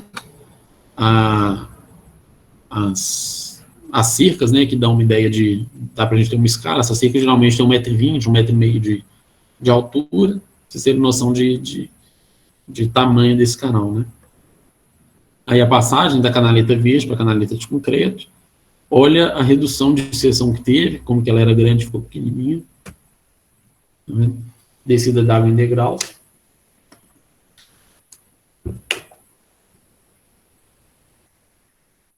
Aí o local antes e o local depois, como que ficou. Tá vendo? Aí voltando naquela imagem de satélite nossa, mais próximo de um projeto que eu consegui, eu tentei conseguir o projeto dessa obra, mas eu não consegui. Porque eu entrei um pouquinho depois, na verdade eu entrei, essa obra terminou em 2012, acho que no meio para final de 2012, eu entrei em 2014, janeiro de 2014. Então eu não consegui esses projetos com o pessoal, né, porque o projeto não foi feito pela Deflor. A gente trabalhou em conjunto, né, com o projetista da época. E aqui o local, tá vendo? Só voltando aqui, o canal de concreto, as canaletas verdes, tá vendo? E aqui mais uma vez, o canal de concreto e as canaletas verdes do entorno todo. A erosão completamente revegetada. Esse aqui eu acho que é o nosso penúltimo estudo de caso. Deixa eu ver como é que eu estou de tempo aqui. 8h30, beleza. Vai sobrar um tempinho ainda para perguntas. Isso aqui foi... A gente executou um PRAD, né? Eu não sei se todo mundo sabe, mas PRAD, que é esse termo aqui, né? PRAD é um projeto de recuperação de áreas degradadas, ou plano de recuperação de áreas degradadas. Plano eu acho que é o mais correto, eu prefiro falar plano. Mas não faz diferença, não. É um relatório que você faz diversos estudos para solução de um determinado problema. Isso aqui, relatório, algumas vezes até com projeto, né, dependendo da situação. Isso daqui foi um PRAD que a gente executou, um parceiro nosso elaborou o PRAD, a gente também elabora PRAD, mas um parceiro nosso elaborou o PRAD, e a gente executou esse PRAD, né, com o nosso cliente. E foi recuperação de diversos parques eólicos, né, na região. Vou mostrar para vocês as imagens, mas foi em Caetité, na Bahia. O PRAD caracterizou muito bem a situação do local, esse PRAD foi muito bem feito, a gente pega uns PRADs complicados. Isso é até algo que eu quero falar para a turminha aí, que talvez se for trabalhar com isso, né, não sei se tem, por exemplo, biólogo que costuma, às vezes, elaborar alguns PRADs, mas um negócio que é importantíssimo, pessoal, em PRAD, se vocês analisarem, né, a instrução normativa para elaboração de PRAD, vocês vão ver que falam várias coisas sobre, principalmente, quantidades. Você tem que quantificar a solução que você está propondo. Uma coisa é você falar que uma determinada área você tem que construir paliçada. Outra coisa é você falar que tem que construir tantos metros de paliçada. Isso é muito diferente. E todo PRAD, ele deveria vir com uma planilha de quantidades. E muitos dos PRADs que a gente pega para executar não vêm. Então, você tem que transformar textos em planilha para conseguir orçar uma obra, né? Então, isso é algo que eu quero chamar a atenção de vocês, para quem trabalha ou for trabalhar com isso no futuro, toma cuidado com isso. Isso vai ser analisado e julgado pelas empresas que vão executar esse PRAD, né? Elas vão saber se o PRAD foi bom ou ruim, porque se elas conseguirem orçar a obra, é porque o seu PRAD foi bom, né? Então, isso são detalhes importantíssimos. Outro detalhe importante que eu quero chamar a atenção também, que é algo que a gente esbarra com frequência, é que muitas vezes a gente pega algum PRAD com uma solução maravilhosa que a pessoa, quem elaborou esse PRAD, ela pensou, mas simplesmente impossível de ser executada. Por exemplo, eles propõem espécies para serem plantadas em determinada região que simplesmente não existem, você não encontra essa espécie para comprar, né? Você tem que entrar numa floresta e arrancar essa espécie lá para conseguir ter uma muda dela, né? Você não tem como você fazer isso. Então, um detalhe que é importantíssimo é vocês pesquisarem o que vocês estão propondo, né? Se é possível comprar essas espécies. Por exemplo, recentemente eu fiz um PRAD na Deflor e era uma região de transição de bioma de Cerrado para Mata Atlântica. Eu pesquisei diversas espécies tinha uma região de plantio de mudas, nesse PRAD que a gente elaborou. Tinha uma espécie de plantio de mudas. E eu pesquisei várias espécies nativas dessa região, desse tipo de bioma, da região desse PRAD, né? Selecionei uma lista de coisa sei lá, 25 espécies, né? Maravilhosas, com as restrições que o cliente tinha me passado, questão de altura, não poderia ter espécie frutífera por causa das correntes que eles tinham lá na região, que poderia causar problemas se tivesse pássaros, atraísse pássaros, esse tipo de coisa. Então, eu fiz uma seleção das espécies adequadas, maravilhosas para a região. Só que quando eu fui pesquisar sobre essas espécies no mercado, qual que eu conseguiria comprar e qual que eu não conseguiria, eu cortei em torno de metade dessa lista minha, né? Então, a minha lista que tinha 25 espécies caiu para coisa de 12 espécies, né? Então, no PRAD, eu não coloquei as 25, eu coloquei 12 espécies. Eu falei, essas são as espécies que indicamos que são adequadas para a situação, são nativas da região, mas também são espécies encontradas no mercado, né? Então, isso é um detalhe importante, né, para vocês, chamar a atenção de vocês aí. Aí, esse PRAD que eu estou falando isso tudo para falar, no final das contas, esse PRAD foi muito bom. Eles classificaram muito bem cada situação e ficou muito simples para a gente executar, né, o serviço. Um PRAD bem feito, você tem uma execução muito clara, né, muito facilmente orçada. Qual foi o problema lá desse local? Terraplenagem, drenagem e proteção especial do solo. Eles fizeram a terraplenagem, eles fizeram a drenagem, maravilhosa, só que não fizeram a proteção especial do solo. O que aconteceu? Transporte de material para os dissipadores, para os dispositivos de drenagem. E aqui embaixo você já consegue observar um problema, que está marronzinho, tá vendo? E se está marrom aqui é porque tem solo nesse local. E olha o que aconteceu. Transportando material para os dispositivos de drenagem, aterrou o dissipador de energia, então você começa a surgir diversas erosões no entorno, né? Surgindo essas erosões, você perde o dissipador os dispositivos de drenagem e compromete até a sua terraplenagem. Você vai ter que refazer o serviço todo, porque você simplesmente não fez o revestimento vegetal, né? Que é a parte mais simples. Então, as três coisas, elas andam juntas, né? Terraplenagem, drenagem e proteção superficial do solo. Para vocês terem ideia. Então, foi regularização de todos esses taludes, tá vendo? E a gente iniciou os trabalhos. Regularização, coveamento, fertilização semeio e aplicação de biomanta. Teve alguns pontos que a gente construiu paliçada, outros pontos para plantio de mudas. Foram várias situações, né? Aí, essa imagem é bem legal, porque mostra um antes, um durante e depois. O local antes do tratamento, depois de regularizado, é o mesmo local, tá vendo? Erosões. Vocês conseguem ver que a erosão ela é arredondada, né? Ela não é removida. Fica aquele formato, aquela cicatriz da erosão, exatamente para não gerar muito material, mas arredonda de forma que a biomanta consiga ficar aderida ao solo, né? E depois aplica a biomanta para revegetar. Tá vendo? Gado foi um problema muito sério. Todas essas áreas recuperadas elas têm que ser cercadas, né? Tem que ser protegida, porque gado entra e come biomanta, come vegetação que está nascendo, é um problema. Aqui, anda em cima da biomanta, em área inclinada, rasga a biomanta toda. Então, isso é um problema que a gente encontra com frequência.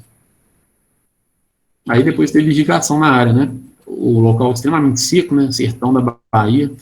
Então, foi necessária irrigação durante um tempo até chegar no período chuvoso. Fica com essa cor amarelada porque irrigação nenhuma substitui uma chuva de verdade, né?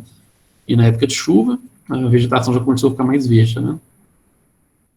E o local, no primeiro período chuvoso, como que já estava. A vegetação geralmente fecha por completo no segundo período chuvoso. E aqui o nosso último estudo de caso, deixa eu ver a questão de tempo, beleza. Nosso último estudo de caso é uma mina do Socorro em Barão dos Cocais. É uma cidade próxima de Belo Horizonte, né, fica mais a leste de Belo Horizonte. Então foi a recuperação de alguns taludes dessa mina, né? Mina de dolomita, desativada, processo de descomissionamento. Taludes e bermas com geometria desconfiguradas, diversas erosões, né? A cava da mina, os taludes ali estavam com diversas erosões que estavam comprometendo toda a estabilidade da mina, né? Constante processo de rastejo, trincas na crista do maciço sem dispositivo de drenagem. Todo esse talude, né, da região, vou mostrar algumas fotos, todo esse talude, essa região, esse maciço, estava escorregando por um processo de rastejo, né, que é aquele escorregamento lento, né, coisa de centímetros por ano, né, mas isso era péssimo. E outro problema era a questão da área desprotegida, levando o material para o fundo da cava, né. Olha para vocês verem, constante aporte de sedimentos para o fundo da cava e, consequentemente, grandes gastos com desassoreamento a cada 2 anos, né, para a proteção do extravasor e corpos d'água jusante. A cava da mina, ela estava transportando muito sedimento para o fundo da mina e a cada 2 anos eles tinham que desassorear esse fundo porque tinha um extravasor mais abaixo, eu vou mostrar aí também, que se a água passasse direto, causaria diversos problemas, diversos impactos a jusante, né, nas regiões de baixo. Então, eles tinham que escavar para a água ficar retida no fundo e lentamente ela sair pelo extravasor, né. Aqui, essa imagem aqui fica melhor. Aqui é a cava, tá vendo? Da mina, completamente erodido, vários pontos aqui, tá vendo? Essa erosão aqui muito grande. E aqui era o extravasor que tinha. Então, quando esse nível aqui ficava acima do extravasor, a água já passava direto aqui, gerava diversos problemas nessa região de baixo. Então, o que precisava fazer? Eles desassoreavam aqui a cada 2 anos, que eram gastos altíssimos, essa área é muito grande. Então, desassoreava para a água ficar retida aqui e lentamente sair pelo extravasor, né? Então, a cada 2 anos, eles tinham que ir lá e desassorear essa região. Isso é um negócio importante. E aqui, algumas imagens da área, né? Essa imagem que eu bati, ela foi daqui, ó. Olhando daqui para lá, você vai ver toda essa região, né? Que é isso aqui. A gente está aqui em cima, olhando para lá. Essa aqui é aquela erosão grande, né? Que tinha. Aí, algumas fotos, tá vendo? Solução. O projeto inicial previa um novo retaludamento e reconstrução das bermas, com grande movimentação de terra, elevado custo. É o problema que acarretaria, né? Um custo elevadíssimo. A proposta alternativa apresentada para estabilização da parte superior da cava, com uma geometria favorável à drenagem e disciplinamento do escoamento superficial.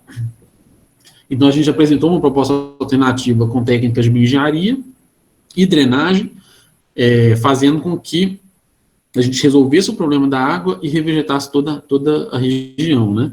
As regiões de montante, canais escavados com biomanta, impedindo o escoamento superficial para a área de tratamento, né? Então, foram feitos vários canais, né, com biomanta, que são as canaletas verdes, né, impedindo o escoamento para essa região de baixo, onde a gente estava tratando, né. E o novo projeto manteve as secções mais naturais, que é aquilo que eu falei, né, você consegue ver a cicatriz da erosão, evitando grandes movimentações de terra, o que reduz custos, e dispositivos de drenagem que permitem infiltração e redução da velocidade de escoamento superficial, aumento do tempo de concentração. Isso aqui eu vou explicar melhor para vocês.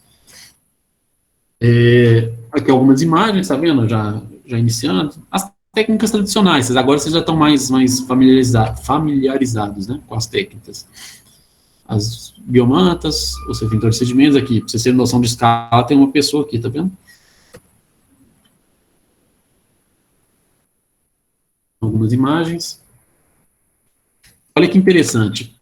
Eu falei do tempo de concentração, né, naquele slide anterior.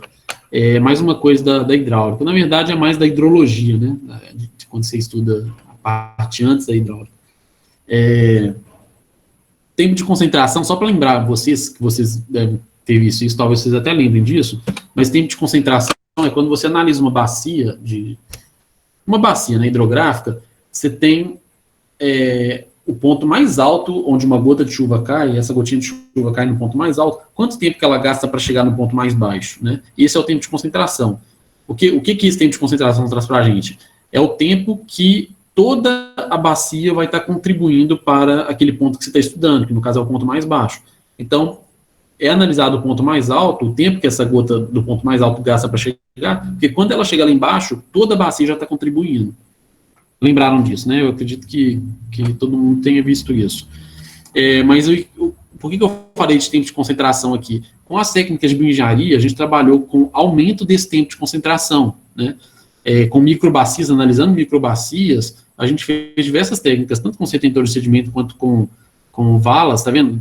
Valas não, com leiras, né, de solo que a gente construiu aqui, que faziam com que a água perdesse velocidade e demorasse mais tempo para chegar, né? Então, você aumenta o tempo de concentração dessas microbacias que você está analisando, né?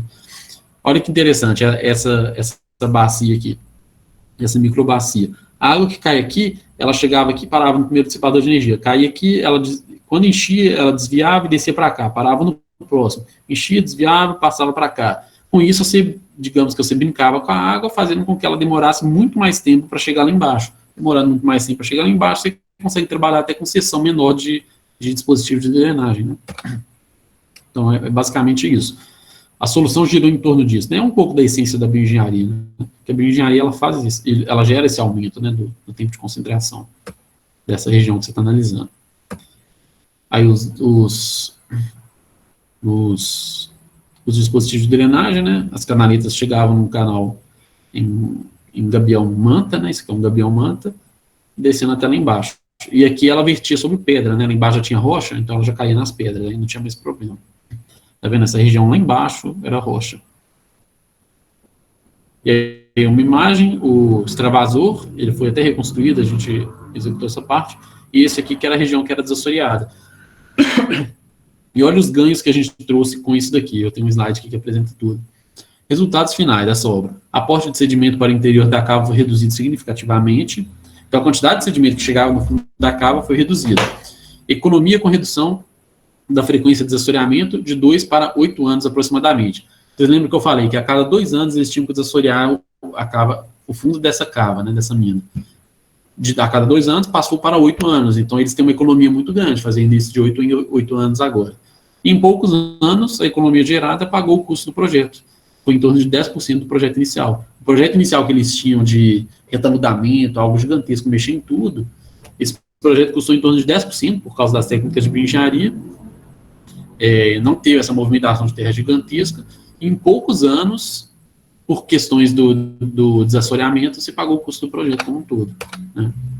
E aí o local, depois de um tempo executado, e a vegetação completamente vegetada lá. E aqui só até eu. Mas é isso. Eu acho que eu finalizei. Deixa eu ver. Tem mais algumas imagens aqui. Algumas imagens de lá de cima, né? Olhando para baixo. Tá vendo? Como ficou e a vegetação completamente fechada na área. Um antes e um depois. Durante e agora um depois. Tá vendo? Um antes, aquela imagem de satélite que eu tinha mostrado, e um agora. Voltando, olha que interessante que ficou. Tá vendo? Então é isso, pessoal. Deixa eu ver como é que nós estamos de tempo. Beleza. Temos 18 minutos para a gente bater um papo aí, conversar e ouvir um pouquinho das perguntas, né? Aqui tem meu contato, qualquer coisa que vocês precisarem, vocês podem estar entrando em contato. Tá? E é isso. Espero que todo mundo tenha me ouvido bem, né? Eu fiquei falando esse tempo todo aí. Érico, tenho que te dizer que você está de parabéns. Eu gostaria de parabenizar você primeiramente pela palestra e agradecer, né? Que conteúdo rico você trouxe para nós nessa noite de terça-feira. Acredito até que você consegue acompanhar o chat do lado direito da tela, nesse ícone de conversa, não sei se está aparecendo para você, mas se tiver, seria bem legal você acompanhar, que o pessoal está parabenizando bastante. Abrir aqui. E realmente é um conteúdo muito rico. E é um conteúdo que não é tão de fácil acesso assim, e nós tivemos a oportunidade de ter você aqui nessa noite, não é? Compartilhando conosco a sua experiência, a sua rica experiência dentro dessa área, né, de recuperação de áreas degradadas. Inclusive, no nosso curso é uma área, na nossa instituição, né, é uma área que exige, que é bastante procurada, os alunos sempre estão pedindo palestras nessa área, porque aqui na nossa região, nós precisamos disso, né, que é a região de Cerrado, e nós temos muitas áreas degradadas que nós precisamos recuperar. Passando agora para as perguntas, eu gostaria já de iniciar aqui. A gente tem bastante perguntas, nós vamos extrair todo o seu conhecimento nessa palestra. Beleza. Gustavo Costa perguntou, né? Quando você estava falando do capim vetiver, se o uso de espécies locais, de espécies regionais, não é o mais caro na recuperação da área de uma área degradada. Eu não ouvi. Deixa eu ver aqui, qual que é o... Não, desculpa, eu não ouvi direito. Deixa eu abrir a pergunta aqui, que eu vou seguindo com você. Que horas que foi que ele mandou essa pergunta? Você está vendo aí? Tá, ele mandou no início. Tá, eu posso repetir. Não, então fala, porque eu não ouvi. Ele perguntou se o uso de espécies locais, de espécies regionais, não é o mais adequado para a recuperação de áreas degradadas. Porque você citou muito capim vetiver, né? E ele tem essa dúvida. E usando espécies regionais não é melhor para recuperar. Não, entendi. Tá, primeira coisa, trabalhar com espécies da região é sempre a nossa ideia, a primeira ideia que você tem que ter, né? Eu acho que a turma toda aí da engenharia ambiental já tem isso em mente, né? Sempre trabalhar com espécies da região é o ideal. Só que existem situações que espécies da região apenas, elas não conseguem resolver o problema, né? Existem diversas situações que é necessário trabalhar com vetiver. Por exemplo, aquela erosão costeira, né, como eu sei para vocês, da praia de Riviera, se você simplesmente trabalhasse com espécies da região, você não teria o sucesso que teve, né? E não tem problema você fazer consórcio entre espécies, né? Por que não trabalhar com engenharia, com capim vetiver e espécies da própria região, né? Você só deve estudar para ver se não vai haver competição, né? Se uma espécie não vai atrapalhar a outra. Na verdade, se a espécie nativa não vai atrapalhar o vetiver, porque o vetiver ele não é nem um pouco agressivo, né? Ele não tem agressividade, essa característica de competição. Ele geralmente perde as competições, né? Entre espécies. Então, tente trabalhar com as duas, se você não puder, né? Trabalha só com vetiver. Mas o ideal é sempre trabalhar com espécies da própria região. E aí, eu estou falando do vetiver, mas assim, nem todos os projetos a gente trabalha com vetiver, né? Tem diversas outras espécies de gramíneas e leguminosas que são utilizadas, mas sempre tentando espécies da própria região. Certo. Acredito que ficou claro para o Gustavo, né? Se não tiver ficado claro, pode fazer a pergunta de outra forma no chat. E o Bittencourt, na verdade, ele fez um comentário no início, né? E que eu tiver quase uma vanda, né? Só que terrestre. A vanda é um tipo de orquídea. E a Silvia, passando para a próxima pergunta, então.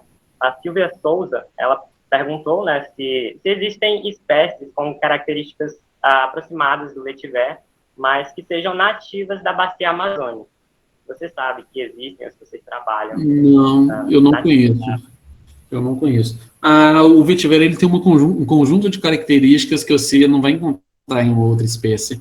Assim, você pode encontrar algumas características do vetiver, mas todas as que ele tem é complicado. Mas o vetiver é algo que eu falo para vocês, é que o vetiver tem sido cada vez mais aceito pelos órgãos ambientais, né? Por questões de cada vez mais conhecimento da planta, né? Eles conhecem a planta. E conhecendo ela cada vez mais, você começa a trabalhar com ela com mais segurança, né? Então ele tem sido aceito por órgãos ambientais. A maioria dessas obras nossas, por exemplo, a gente planta vetiver principalmente, muitas vezes em áreas de APP, né? E isso é aprovado por órgãos ambientais. Por saber que é uma espécie que não vai competir, que não vai gerar problema, não vai causar nenhum impacto, né? Isso, óbvio.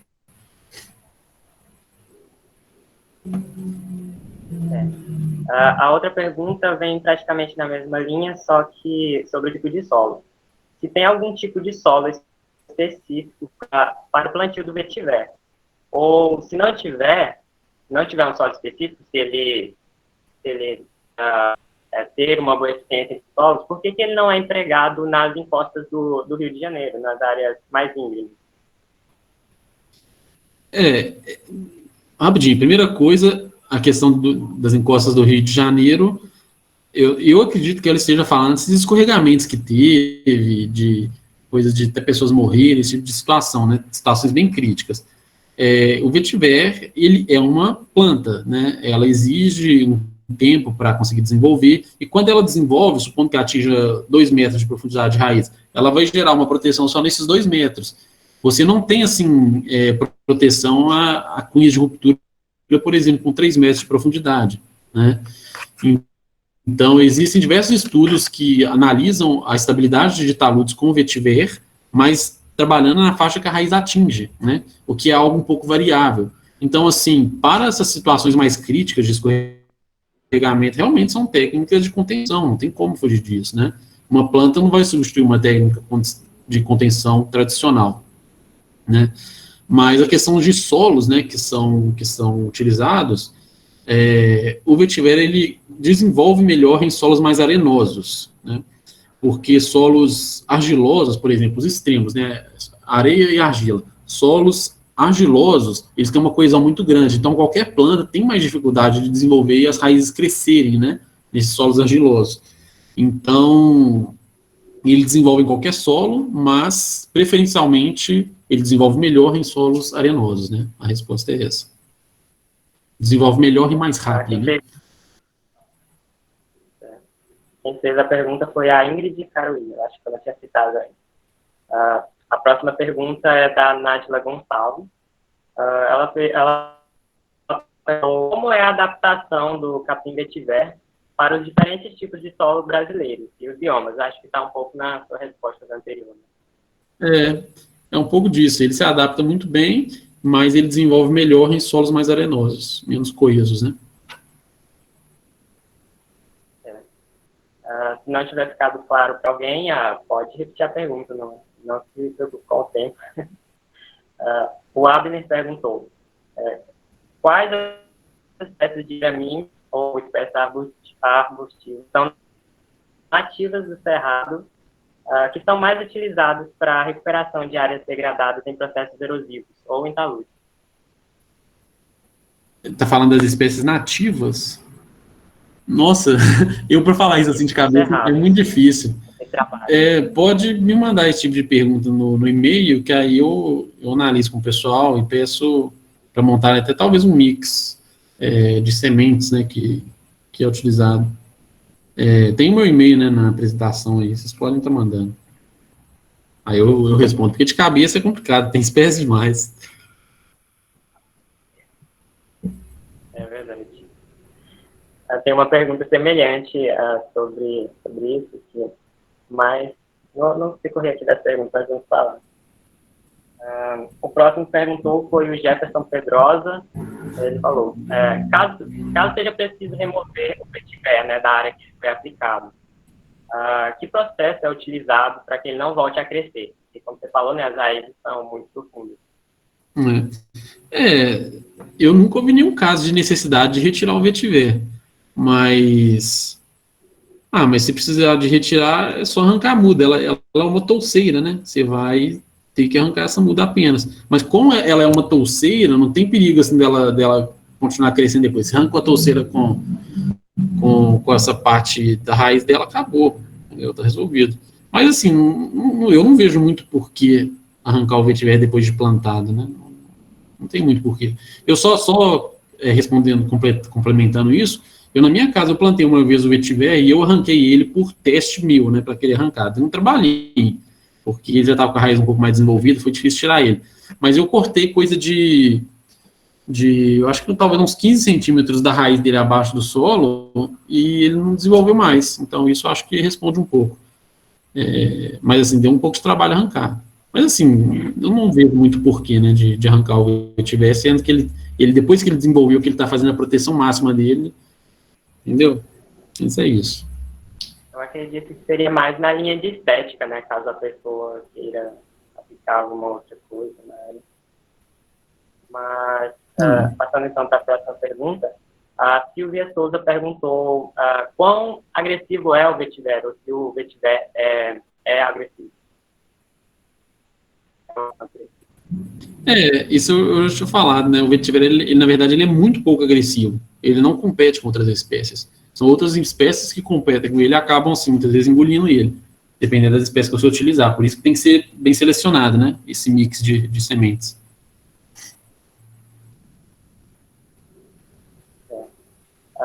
A Ingrid Caroline tinha perguntado novamente se eles interrompem a criação de lagos por causa da alta absorção.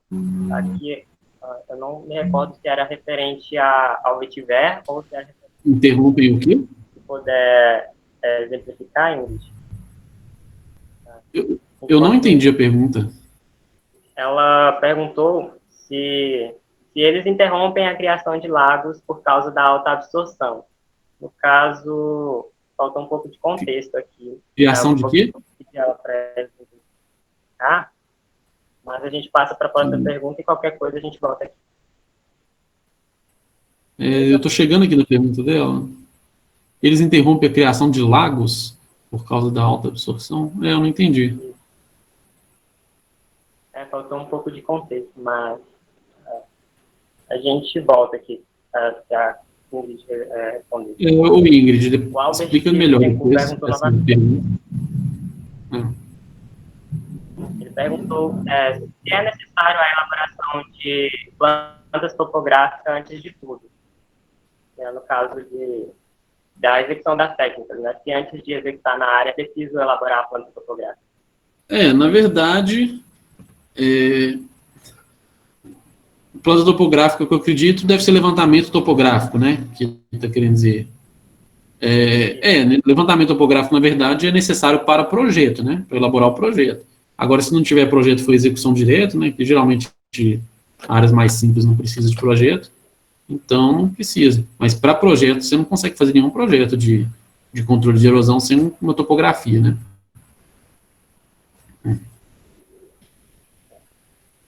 O Jefferson Pedrosa perguntou sobre os projetos, né? E para toda a parte de cálculo, vocês utilizam algum software específico ou planilhas eletrônicas? E poderia citar, né, algum? Não, na verdade não. Depende muito, a gente já fez de diversas formas. Por exemplo, a gente utiliza algumas vezes até software de outras empresas que são parceiras nossas, né, que é o da Macaferri, mas assim, não tem nada assim muito específico, né?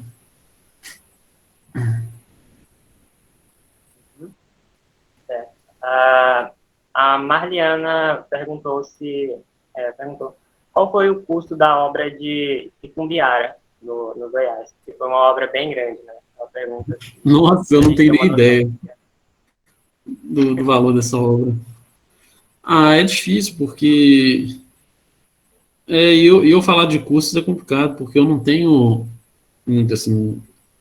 Eu não participo tanto das propostas assim de forma geral, né? São outras pessoas. Eu sou mais da parte técnica, né? Comercial mesmo, me envolvo menos. Entendi.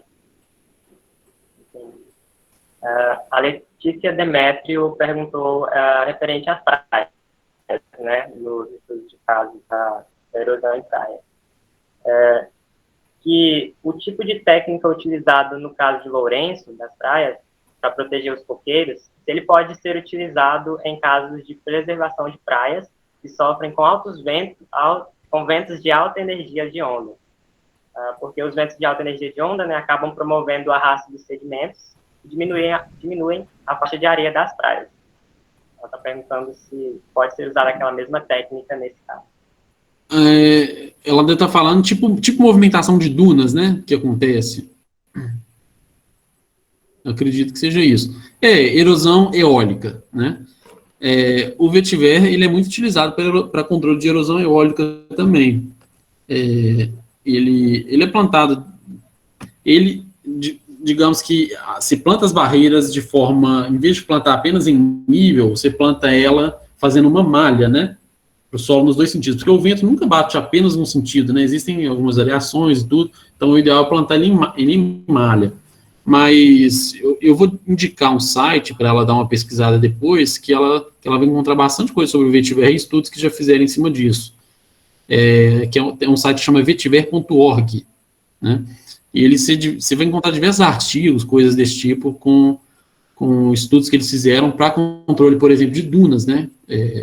Movimentação de dunas, eu não sei se você sabe, mas movimentação de dunas, por definição, é um processo erosivo, né?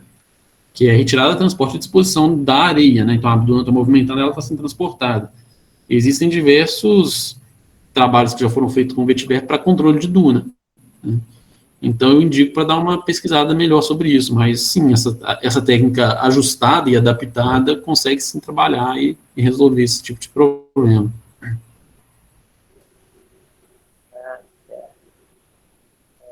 O Gustavo Costa perguntou se é necessário ter um entendimento maior de botânica para a escolha das espécies que serão utilizadas no PRAD, né, para o plantio no PRAD. Você tem que ter um conhecimento básico, né? Na verdade tem que ter, porque você não pode simplesmente selecionar espécies aleatoriamente, sabe? E sempre é bom, por exemplo, eu sempre selecionava as espécies e discutia com o engenheiro florestal que tinha lá, discutia algumas coisas com ele. Assim, sempre é bom você ter uma equipe para discutir as coisas, né? E pessoas mais especialistas da área, né? Então é bom você ter esse conhecimento, sim. É isso que você estava falando, né?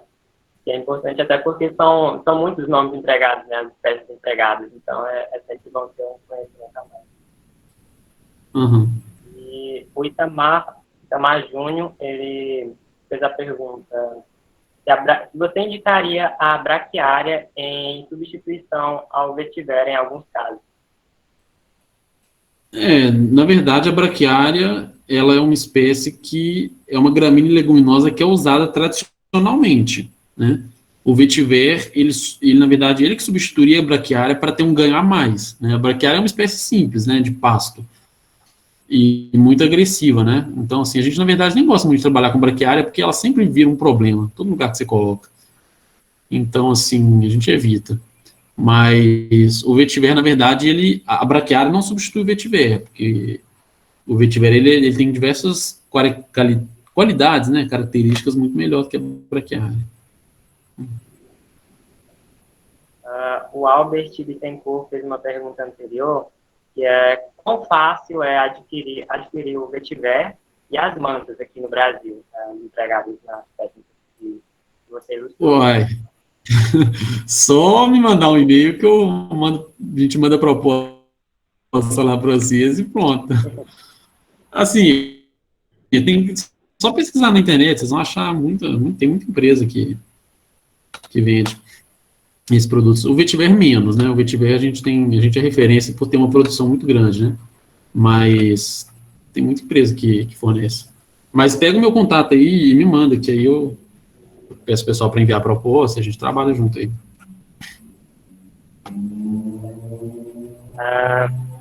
O pessoal disse que não tinha dado para anotar o contato, mas está na tela agora, né? Acho que agora. as perguntas se encerram aqui, né? Se alguém tiver mais alguma dúvida, pode ficar à vontade para entrar em contato com o Érico. Quem sabe novas propostas de novas parcerias surgiam, não é?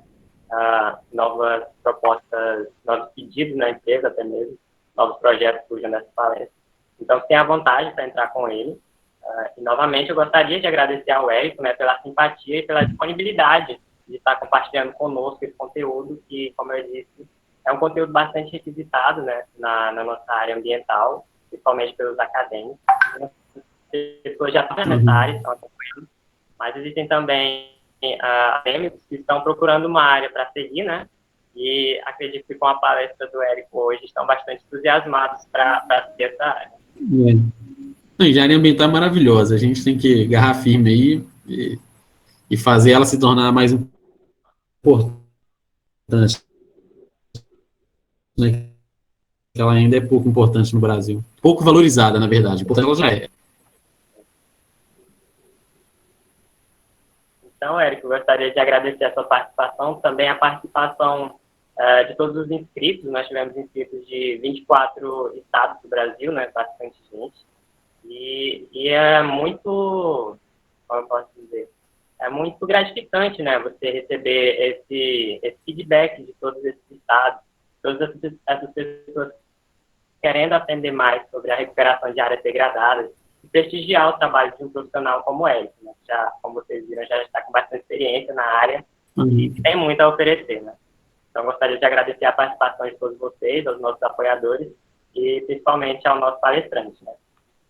Para dar um aviso, se preencheram a lista de frequência, né, os certificados serão emitidos gratuitamente, num prazo de até 30 dias, né, para processamento dos dados, assim como o do Érico, como palestrante, e se quiser complementar com mais alguma coisa, Érico, pode ficar à vontade.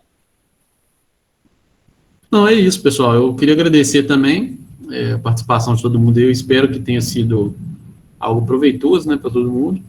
E deixo meu contato aí para o que vocês precisarem. Agradecer ao Tarson também, né, pela organização. Eu sei que isso dá um trabalho violento. E disponibilidade dele para organizar e apoiar tudo. Mas é isso. Então, Obrigado, viu, pessoal, por tudo. E quem precisar, a gente manda Espero que tenham aprendido bastante, né, com as palestras do Érico. Quem precisar rever algum conteúdo, né, que porventura tenha perdido durante a palestra, nós disponibilizaremos a gravação no nosso canal do YouTube, que é o Programa de Educação Tutorial de Engenharia Ambiental, 7 anos. E você pode rever e anotar o que você perdeu agora, durante a palestra. Se alguém tiver tido algum problema com a lista de frequência, é só entrar em contato também, nós daremos andamento, né, para a emissão do certificado. E é isso, pessoal. Boa noite. Boa noite, Érico, e até a próxima. Até. Obrigado.